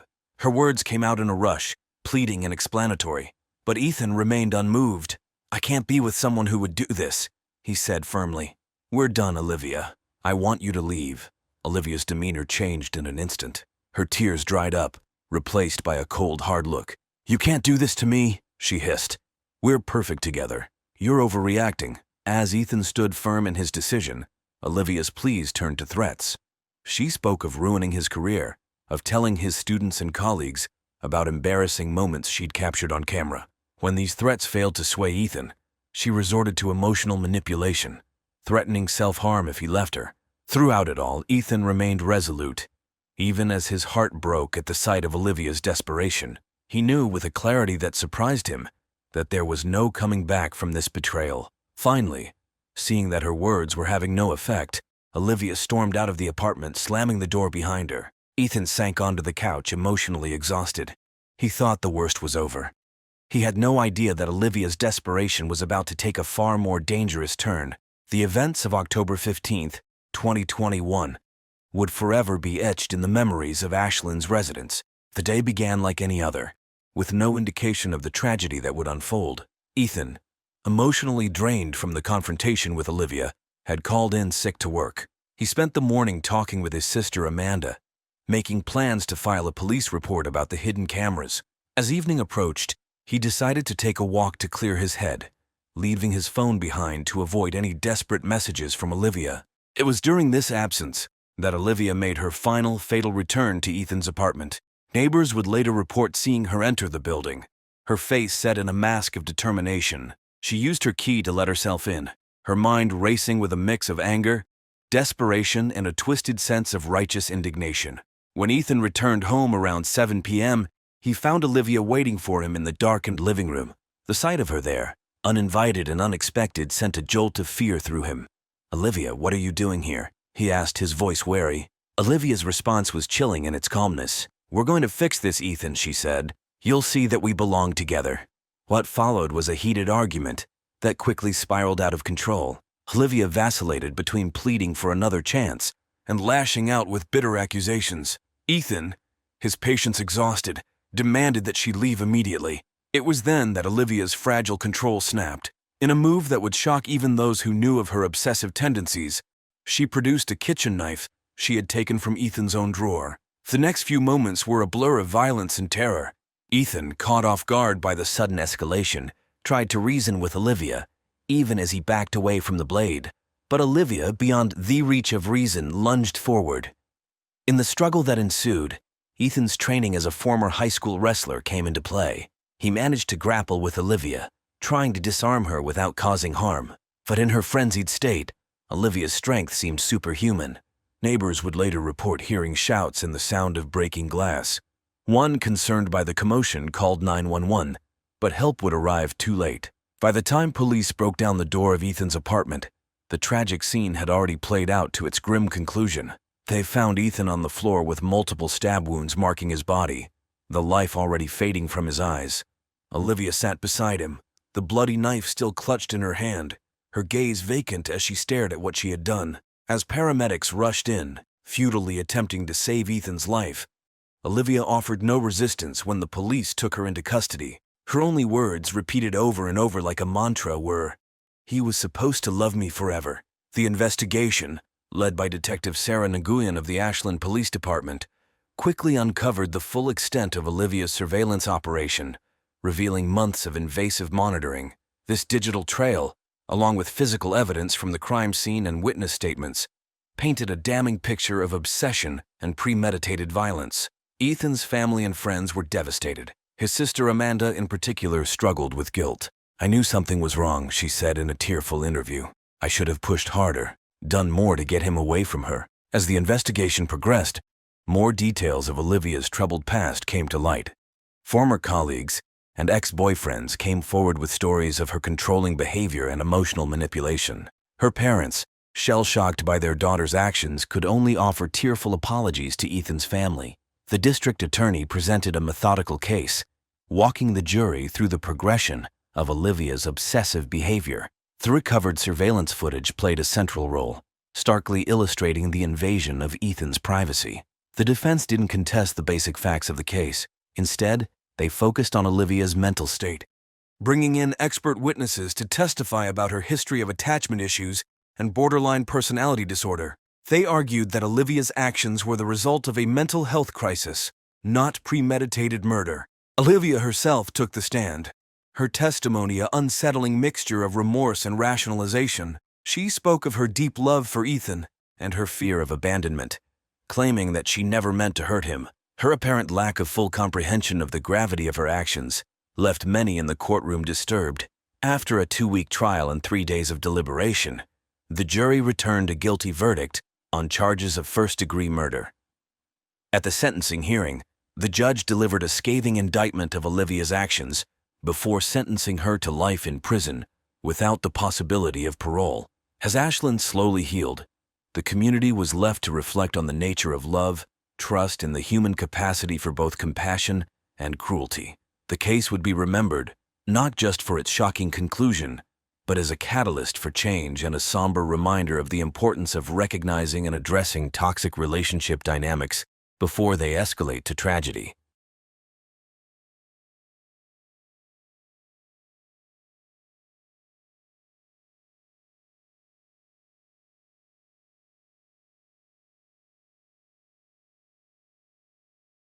The local high school in Oakville stood as a pillar of the community, shaping the minds of the town's youth for generations. It was here, in the fall of 2022, that a chilling series of events would unfold, forever shattering the town's sense of security and innocence. At the center of this harrowing tale were two individuals: Miranda Jarvis, a vibrant 18-year-old senior, was the epitome of small-town charm. With her long auburn hair, bright green eyes, and a smile that could light up a room, Miranda was beloved by her peers and teachers alike. She excelled in her studies, particularly in English literature, and harbored dreams of becoming a writer. Enter Mark Reynolds, a 32-year-old substitute teacher who arrived in Oakville with a mysterious past and a quiet demeanor that initially endeared him to the faculty and students. As the crisp autumn air settled over Oakville, no one could have predicted the dark storm brewing on the horizon. The story that unfolded over the following months would test the limits of human obsession, challenge the town's faith in its institutions, and leave an indelible mark on all those involved. This is the true account of how a substitute teacher's unhealthy fixation on a student spiraled into a nightmare that would haunt Oakville for years to come. Miranda Jarvis was born and raised in Oakville, the only child of James and Lucy Jarvis. Her father owned the local hardware store, while her mother worked as a nurse at the town's small hospital. From a young age, Miranda displayed a precocious intelligence and a vivid imagination that set her apart from her peers. Throughout her childhood and teenage years, Miranda's passion for literature and writing blossomed. She devoured classic novels, penned short stories, and kept a detailed journal of her thoughts and experiences. Her teachers often praised her insightful essays and creative writing pieces, predicting a bright future for the young wordsmith. Miranda's life wasn't without its challenges. In her sophomore year, her parents went through a rough patch in their marriage, leading to a brief separation. The experience deeply affected Miranda, and she channeled her emotions into her writing. Mark Reynolds' path to Oakville High School was far from conventional. Born in a bustling city on the East Coast, Mark had always been drawn to the world of literature and academia. He excelled in his studies, particularly in English and philosophy. Despite his academic achievements, Mark struggled to find his footing in the professional world. He began his career as a high school English teacher in his hometown, where he quickly gained a reputation for his engaging teaching style and deep knowledge of literature. However, after 3 years, Mark abruptly resigned from his position under mysterious circumstances. Rumors circulated about an inappropriate relationship with a student, but nothing was ever proven, and no charges were filed. Following this setback, Mark drifted from job to job, never staying in one place for too long. He worked as a copywriter, a bookstore clerk, and even tried his hand at writing a novel, but success eluded him. As the years passed, a sense of bitterness and resentment began to take root in Mark's psyche. He felt that the world had denied him the recognition and success he deserved. The crisp morning air of September 15, 2022, held no hint of the pivotal moment about to unfold within the walls of Oakville School. As students filed into Mrs. Henderson's advanced English literature class, a buzz of curiosity filled the room. Their regular teacher was out on maternity leave, and today they would meet their long-term substitute. Mark Reynolds stood at the front of the classroom. He introduced himself with a quiet confidence. As he began to discuss the semester's curriculum, focusing on Gothic literature, many students found themselves drawn in by his evident passion for the subject. It was during this introduction that Mark's eyes first fell on Miranda Jarvis. Seated in the second row, her hair catching the morning sunlight streaming through the windows, Miranda listened with rapt attention. When Mark posed a question about the themes in Edgar Allan Poe's works, Miranda's hand shot up, and she offered an insightful analysis that caught the substitute teacher off guard. Mark, impressed by her eloquence, engaged Miranda in a brief discussion about Poe's use of symbolism. As they talked, he noticed the spark of intelligence in her green eyes, the way she articulated her thoughts with a maturity beyond her years. For a moment, Mark felt a connection he hadn't experienced in years, the thrill of intellectual discourse with a kindred spirit. As the class progressed, Mark found his gaze repeatedly drawn to Miranda. He called on her often, each time feeling a small surge of excitement at her thoughtful responses. When the bell rang, signaling the end of the period, Miranda lingered behind, approaching Mark's desk with a copy of her favorite Poe story, The Fall of the House of Usher. They engaged in a brief but animated discussion about the story's Gothic elements and psychological undertones. As Miranda turned to leave, she smiled warmly at Mark, thanking him for the engaging class. Mark watched her go, a strange mix of emotions stirring within him: admiration, intrigue, and something darker that he couldn't quite name. That night, as Mark sat alone in his rented room, his thoughts kept drifting back to Miranda. He told himself it was merely the excitement of finding a promising student, someone who shared his passion for literature. But deep down, in a part of his psyche he dared not examine too closely, Mark knew that something had shifted. The seed of obsession had been planted, and it would soon grow into a twisted, all-consuming force that would change everything.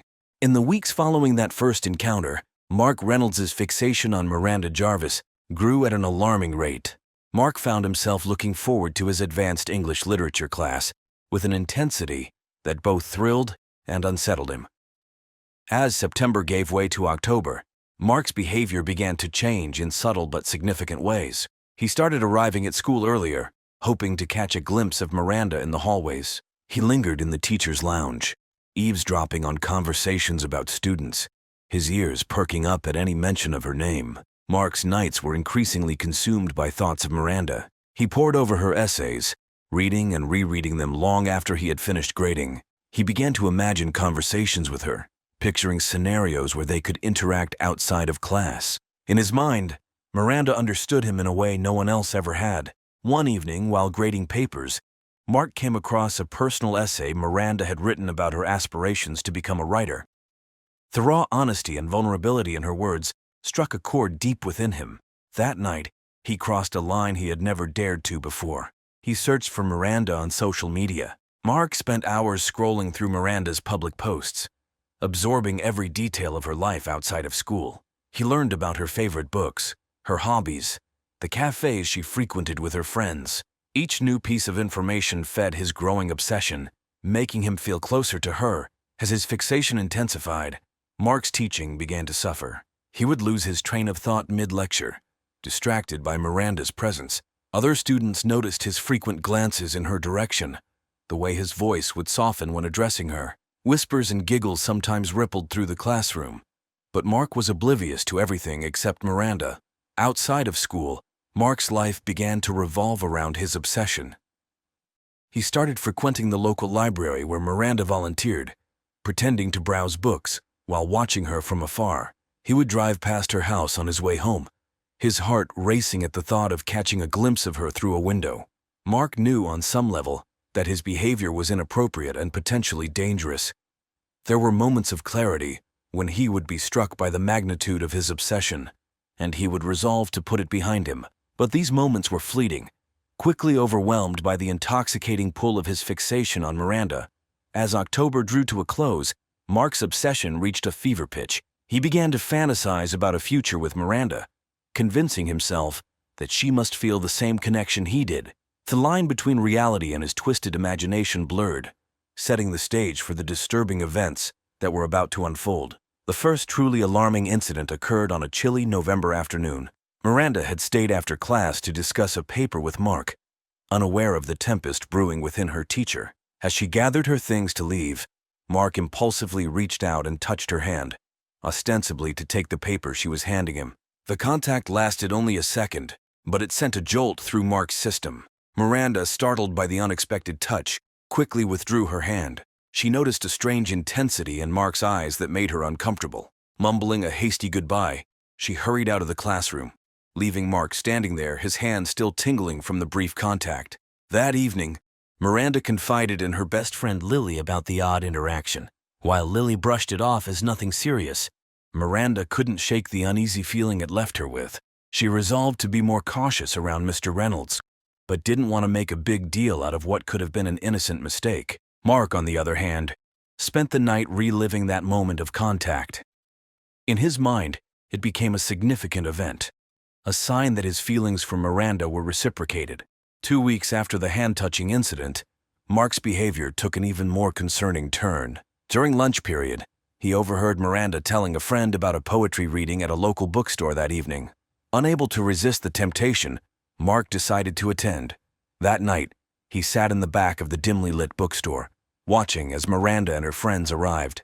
Throughout the reading, Mark's eyes never left Miranda. He observed every laugh, every thoughtful nod, every whispered comment to her friends. In his mind, he was sharing the experience with her, part of her world. As the event ended and people began to leave, Miranda spotted Mark. Surprise and a flicker of unease crossed her face. She approached him hesitantly, asking if he had enjoyed the reading. Mark, caught off guard, stumbled through a response, his usual eloquence deserting him. Miranda quickly excused herself, visibly uncomfortable. As she left with her friends, Mark overheard her whispering, "He's everywhere lately. It's kind of creepy." The words hit Mark like a physical blow, but instead of serving as a wake-up call, they only intensified his obsession. The situation reached a critical point in early December. Miranda had been avoiding staying after class and tried to minimize her interactions with Mark. Frustrated and increasingly desperate, Mark made a decision that would irreversibly cross the line. Using the emergency contact information from the school records, Mark obtained Miranda's home address. One evening, he drove to her house, parking down the street. He sat there for hours, watching the Jarvis residence, imagining Miranda inside going about her evening routine. As luck would have it, Miranda stepped out to take out the trash. When she spotted Mark's car, recognition dawned on her face, quickly followed by fear. She hurried back inside, locking the door behind her. Panicked, Mark drove away, his mind racing. He knew he had gone too far, but he couldn't stop himself. The next day at school, Miranda was absent. When she returned the following day, she looked pale and avoided eye contact with Mark. Unbeknownst to Mark, Miranda had reported the incident to her parents and the school principal. An investigation was quietly launched, but before any action could be taken, the situation would take a dramatic and tragic turn. The morning of December 15, 2022, dawned cold and gray in Oakville. As families across town began their daily routines, Lucy Jarvis knocked on her daughter's bedroom door, calling out that breakfast was ready. When she received no response, Lucy opened the door expecting to find Miranda still asleep. Instead, she was met with an empty, undisturbed bed. Panic quickly set in as Lucy and James Jarvis searched their home, calling Miranda's name. Her car was still in the driveway, her phone left on her nightstand. There was no sign of forced entry, no note left behind. It was as if Miranda had simply vanished into thin air. The Jarvis immediately called the police, and within hours, the quiet town of Oakville was transformed into a hive of activity. Police cars patrolled the streets, and search parties were organized to comb through nearby woods and parks. As the search for Miranda Jarvis entered its second week, the Oakville Police Department's investigation shifted into high gear. Detective Lucy Reeves, a seasoned investigator with a reputation for solving complex cases, took the lead. Her first order of business was to re-interview everyone in Miranda's life, starting with her closest friends and family. Lily Thompson recounted to Detective Reeves the growing unease Miranda had expressed about Mr. Reynolds' behavior in the weeks leading up to her disappearance. She mentioned the incident at the poetry reading and Miranda's discomfort with Mr. Reynolds' increasing presence in her life. On December 23rd, Detective Reeves brought Mark Reynolds in for formal questioning. In the stark interrogation room of the police station, Mark sat across from Reeves, his usual composure noticeably shaken. Detective Reeves began the interview casually, asking about Mark's background and his time at Oakville School. As the questions turned to his relationship with Miranda, Mark's responses became increasingly evasive. He denied any inappropriate behavior, insisting that his interest in Miranda was purely academic. But when confronted with evidence of his presence outside Miranda's house the night before her disappearance, Mark's facade began to crack. He stammered through an explanation about wanting to drop off some books for Miranda to read over the winter break. But his story was full of inconsistencies. As the interrogation wore on, Detective Reeves noticed Mark's right hand constantly fidgeting with something in his pocket. When asked to empty his pockets, Mark hesitated before reluctantly pulling out a delicate silver charm bracelet. With a sinking feeling, Reeves recognized it as the bracelet Miranda was wearing in the most recent photos her parents had provided. Mark's possession of Miranda's personal item was damning. He was immediately arrested on suspicion of involvement in Miranda's disappearance. As he was led away in handcuffs, Mark maintained his innocence, his eyes wild with a mix of fear and something darker that sent chills down Detective Reeves' spine. The news of Mark Reynolds' arrest sent shockwaves through Oakville. The community struggled to reconcile the image of the quiet, intellectual substitute teacher with the disturbing allegations against him. Parents demanded answers from the school board about how such a person had been allowed to teach their children. As the investigation continued, police executed a search warrant on Mark's rented room. Hidden in a locked drawer, detectives discovered a journal filled with rambling entries about Miranda. The evidence painted a chilling picture of Mark's deteriorating mental state and his unhealthy fixation on Miranda. But one crucial question remained unanswered. Where was Miranda Jarvis? Despite Mark's arrest and the damning evidence against him, there was still no trace of the missing girl. One entry, dated December 14th, caught Detective Reeves's attention. In it, Mark wrote about a special place where he and Miranda could be together forever, away from the judgmental eyes of the world. The entry was vague, but it mentioned an abandoned property on the outskirts of town. Acting on this lead, police conducted a thorough search of abandoned buildings in the area. On December 27th, their efforts paid off when they discovered an old dilapidated cabin deep in the woods outside Oakville. As officers approached the cabin, they noticed signs of recent activity, fresh tire tracks in the mud and a faint smell of smoke from the chimney. With hearts racing, the police team breached the cabin. Inside, they found evidence of someone living there recently. Food wrappers, a makeshift bed, and most disturbingly, several of Miranda's personal items scattered around the room. But there was no sign of Miranda herself. Meanwhile, Mark Reynolds remained in custody, stubbornly maintaining his innocence despite the mounting evidence against him. During interrogations, he alternated between proclaiming his love for Miranda and insisting that he was being framed. His erratic behavior led the district attorney to order a psychological evaluation. Volunteers joined the police in searching the woods, hoping to find any trace of Miranda. In a surprising turn of events, on December 30th, Lily Thompson came forward with new information. Trembling and visibly distressed, she revealed to Detective Reeves that she had been withholding crucial details out of fear and misplaced loyalty. Philly recounted a conversation she had with Miranda just days before her disappearance. Miranda had confided in her about a secret online relationship she had been having with someone she met in a writing forum.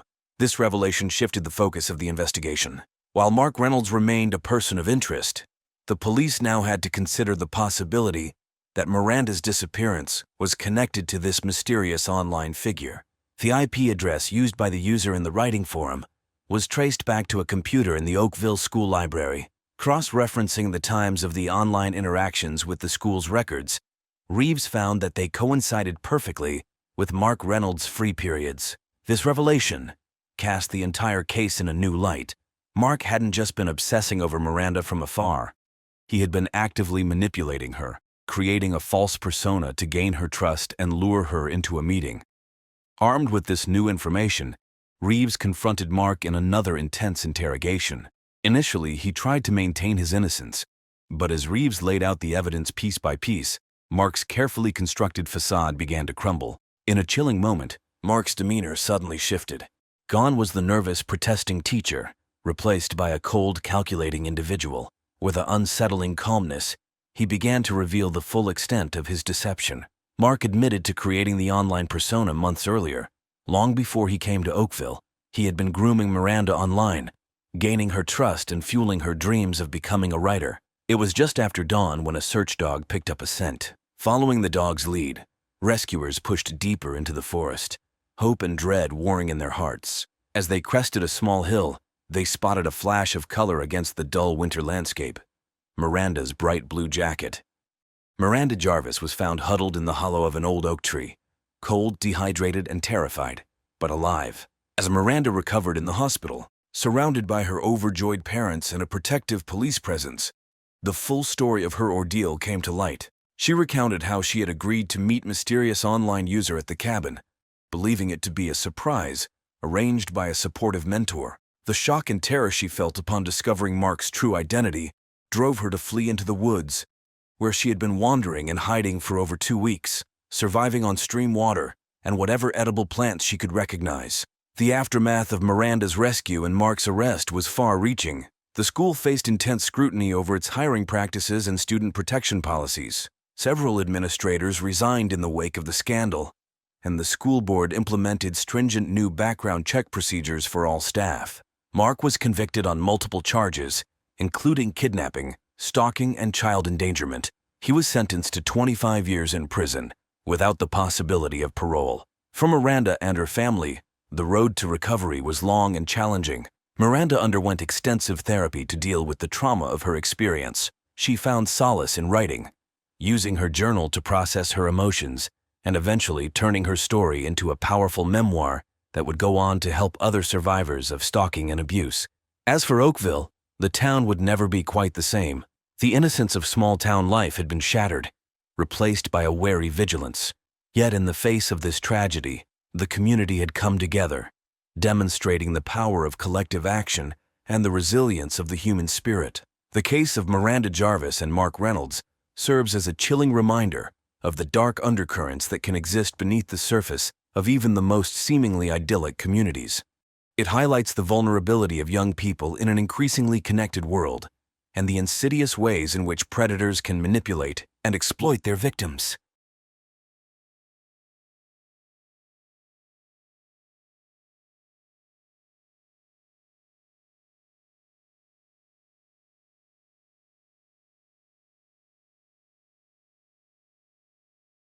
On the morning of September 15, 2019, the body of Sydney Watkins, a 35-year-old elementary school teacher, was discovered in her modest two-bedroom home. The scene was gruesome, with clear signs of a struggle and multiple stab wounds marring Sydney's body. As detectives combed through the evidence, a chilling story began to emerge, one of a divorce gone wrong, a custody battle spiraling out of control, and a father driven to the unthinkable. At the center of this tragedy was Zendaya Thornton, the 8-year-old daughter of Sydney Watkins and Mark Thornton. Zendaya, a bright and vivacious child, had become the unwitting prize in a tug-of-war between her parents. What started as a mutual decision to end an unhappy marriage had devolved into a bitter feud, with both parties fighting tooth and nail for primary custody of their only child. Mark Thornton was born on July 12, 1982, in Hartford, Connecticut, the only child of Robert and Linda Thornton. From an early age, Mark showed signs of a driven and competitive nature, excelling in both academics and sports. However, beneath the surface of this seemingly idyllic childhood lay a darker reality. Robert Thornton was a strict disciplinarian with a volatile temper, often subjecting young Mark to harsh punishments for minor infractions. Linda, though loving, was passive in the face of her husband's outbursts, leaving Mark to navigate a household where success was demanded and failure was met with anger. As Mark grew older, he internalized his father's perfectionist tendencies and explosive temper. He developed a persona of confidence and charm, but those close to him noted an underlying insecurity and a need for control. Sydney Watkins came from a starkly different background. Born on March 3, 1984, in New Haven, Connecticut, she was the youngest of 3 children in a close-knit, working-class family. Her father, James, was a carpenter, and her mother, Mary, worked part-time as a librarian. Despite their modest means, the Watkins household was filled with love, laughter, and a strong emphasis on education and community service. Growing up, Sydney was known for her kind heart and empathetic nature.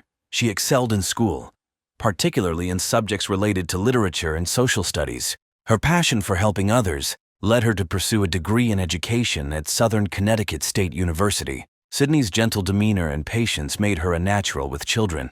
She volunteered at local youth centers throughout college and, upon graduation, secured a position as a second-grade teacher at an elementary school. Mark and Sydney's paths crossed in the summer of 2008 at a mutual friend's wedding. Mark, then a rising star at his law firm, was immediately drawn to Sydney's warmth and authenticity, qualities that stood in stark contrast to the cutthroat world he inhabited daily.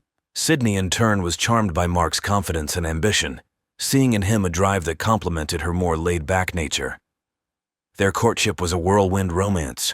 Mark swept Sydney off her feet with grand gestures and lavish dates, while Sydney introduced Mark to the simple joys of home-cooked meals and quiet evenings spent in meaningful conversation. After a year of dating, Mark proposed during a surprise weekend getaway to Sydney's vineyard. Sydney, deeply in love and envisioning a future filled with happiness and stability, joyfully accepted. The couple wed in a lavish ceremony in the spring of 2010, with both sides of the family coming together to celebrate what everyone believed would be a long and happy union. The first few years of Mark and Sydney's marriage were, by all accounts, blissful. They purchased a charming home in Oak Ridge, settling into domestic life with enthusiasm. Mark's career continued to flourish, while Sydney found fulfillment in her teaching and in creating a warm, inviting home for the couple. However, as time passed, small cracks began to appear in their seemingly perfect facade. Mark's work hours grew longer, and his stress levels increased as he pursued partnership at his firm. Sydney, while supportive, began to feel neglected and lonely. On April 17, 2011, Zendaya Thornton was born, bringing a renewed sense of joy and purpose to Mark and Sydney's lives. Mark, initially apprehensive about fatherhood given his own complicated relationship with his father, found himself utterly devoted to his daughter. He would spend hours reading to her, playing with her, and planning for her future. As Zendaya approached school age, the differences between Mark and Sydney became more pronounced. These differences led to frequent arguments, with each parent believing they knew what was best for their daughter. By the time Zendaya was 6 years old, the strain on Mark and Sydney's marriage had reached a breaking point. The constant arguments, lack of emotional intimacy, and fundamental disagreements about parenting had eroded the love that once bound them together. The divorce proceedings began in January 2018, and what started as an amicable separation quickly turned contentious. Mark, feeling betrayed and fearing the loss of control over his family, hired Gregory Patel, a notoriously aggressive divorce attorney. Sydney, overwhelmed by the sudden hostility, turned to her college friend Rachel Goldstein, a family law attorney known for her compassionate approach. The legal battle that ensued was bitter and protracted. Mark contested every aspect of the divorce, from the division of assets to the custody arrangements. He accused Sydney of being an unfit mother, citing her lack of ambition and permissive parenting style as reasons why he should have primary custody of Zendaya. Sydney, in turn, presented evidence of Mark's controlling behavior and volatile temper, arguing that his parenting style was detrimental to Zendaya's emotional well-being. The proceedings dragged on for months, draining both parties financially and emotionally. After nearly a year of legal wrangling, the court finally issued its ruling in November 2018. Taking into account Zendaya's age, her established routine, and the testimonies of various experts, the judge awarded joint legal custody to both parents. However, Sydney was granted primary physical custody, with Mark receiving generous visitation rights, including every other weekend and one weeknight dinner. This arrangement, while seemingly fair, left Mark feeling defeated and resentful. He viewed the decision as a personal failure and a threat to his relationship with Zendaya. Unbeknownst to Sydney or the court, this custody ruling would set in motion a series of events that would lead to tragedy. In the months following the divorce settlement, Mark's behavior became increasingly erratic and hostile. He began to obsessively document every interaction with Sydney, looking for any perceived misstep or violation of the custody agreement. His communications with her, once civil if tense, devolved into a barrage of accusatory emails and text messages. Mark's visitations with Zendaya became a source of constant conflict. He would return her late, change plans at the last minute, or attempt to schedule extra time without consulting Sydney. During handovers, he would often make snide remarks about Sydney's parenting, or try to manipulate Zendaya into saying she wanted to spend more time with him. At work, Mark's performance began to suffer as he focused more and more on finding ways to regain control over his family situation. Colleagues noticed his shortened temper and distracted demeanor, with some expressing concern about his mental state. Mark's boss, noticing the decline in his work quality, suggested he take some time off to sort out his personal issues. This only served to fuel Mark's paranoia, convincing him that everyone was conspiring against him. Sydney, deeply concerned about the impact of Mark's behavior on Zendaya, did her best to shield their daughter from the growing tension. She maintained a calm demeanor during handovers, redirected Zendaya's attention when Mark made inappropriate comments, and tried to ensure that Zendaya's time with her father remained positive. Privately, Sydney sought advice from her attorney and Zendaya's pediatrician on how to handle the situation. She began keeping a detailed log of Mark's behavior, documenting late returns, inappropriate comments, and any signs of emotional distress in Zendaya following visits with her father. Sydney also enrolled Zendaya in play therapy sessions with child psychologist Dr. Lisa Martinez, hoping to provide Zendaya with a safe space to process her feelings about the divorce and her father's changing behavior. Despite her efforts to keep things amicable for Zendaya's sake, Sydney found herself increasingly fearful of Mark's unpredictable moods. She installed a security system in their home and informed Zendaya's school about the situation, requesting that they not release Zendaya to Mark outside of his designated pickup times. Sydney also reached out to her brother Michael, asking him to be present during handovers when possible, hoping that a witness might temper Mark's hostility. As the conflict between her parents escalated, Zendaya's sunny disposition began to dim. Once outgoing and confident, she became withdrawn at school, often sitting alone at lunch or refusing to participate in group activities. Her teacher noticed a decline in Zendaya's academic performance and an increase in anxiety-related behaviors, such as nail-biting and hair twirling. At home with Sydney, Zendaya became clingy and prone to emotional outbursts. She would often wake up with nightmares, calling out for both her parents. Sydney would find her daughter in tears, confused and upset by the conflicting loyalties she felt. Zendaya's play therapy sessions revealed a child torn between love for both parents and a deep-seated fear of abandonment. In early August 2019, Mark filed a motion for modification of the custody agreement, seeking primary physical custody of Zendaya. His petition cited Sydney's alleged parental alienation and claimed that Zendaya was flourishing under his care while regressing when with her mother. Sydney, armed with documentation of Mark's erratic behavior and reports from Zendaya's therapist, filed a counter-motion requesting supervised visitation for Mark. The court scheduled a hearing for September 20th, giving both parties just over a month to prepare their cases. This impending legal showdown ratcheted up the tension between Mark and Sydney to unprecedented levels. Mark became obsessed with winning the case, viewing it as his last chance to assert control over his family. Sydney, meanwhile, grew increasingly anxious about the possibility of losing custody of Zendaya, fearing for her daughter's emotional well-being if placed primarily in Mark's care. As the hearing date approached, Mark's grip on reality began to slip. He stopped showing up to work, using all his time to build his case against Sydney. His apartment became a chaotic mess of legal documents, photos of Zendaya, and scribbled notes detailing perceived slights and conspiracy theories. Mark's few remaining friends tried to reach out, concerned by his disheveled appearance and rambling phone calls, but he pushed them away, accusing them of siding with Sydney. Mark's paranoia reached new heights. He became convinced that Sydney was poisoning Zendaya against him and that the entire legal system was corrupt. He started following Sydney and Zendaya, taking photos of their activities and interpreting innocent interactions as evidence of Sydney's unfitness as a mother. In his distorted thinking, Mark began to see himself as Zendaya's savior, the only one who could protect her from Sydney's harmful influence. During this time, Mark's interactions with Zendaya became increasingly disturbing. He would interrogate her about Sydney's activities, make disparaging comments about her mother, and fill her head with promises of a better life once he won custody. Zendaya, confused and frightened by her father's intensity, began to resist visits, clinging to Sydney and begging not to go with Mark. 3 days before the scheduled custody hearing, Mark reached his breaking point. After a particularly difficult handover where Zendaya cried and refused to go with him, Mark became convinced that Sydney had turned his daughter against him completely. In his delusional state, he concluded that the upcoming hearing was rigged, that he would never receive a fair judgment, and that Sydney would always find a way to keep Zendaya from him.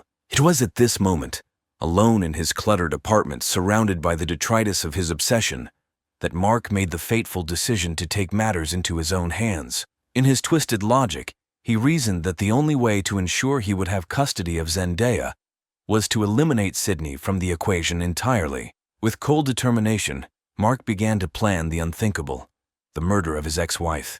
In the early hours of September 15, 2019, Mark set his plan into motion. He had spent the previous 2 days meticulously preparing, his legal mind perversely applied to the task of committing and concealing a murder. He chose a Sunday, knowing Sydney would be home alone while Zendaya was at a sleepover with her maternal grandparents.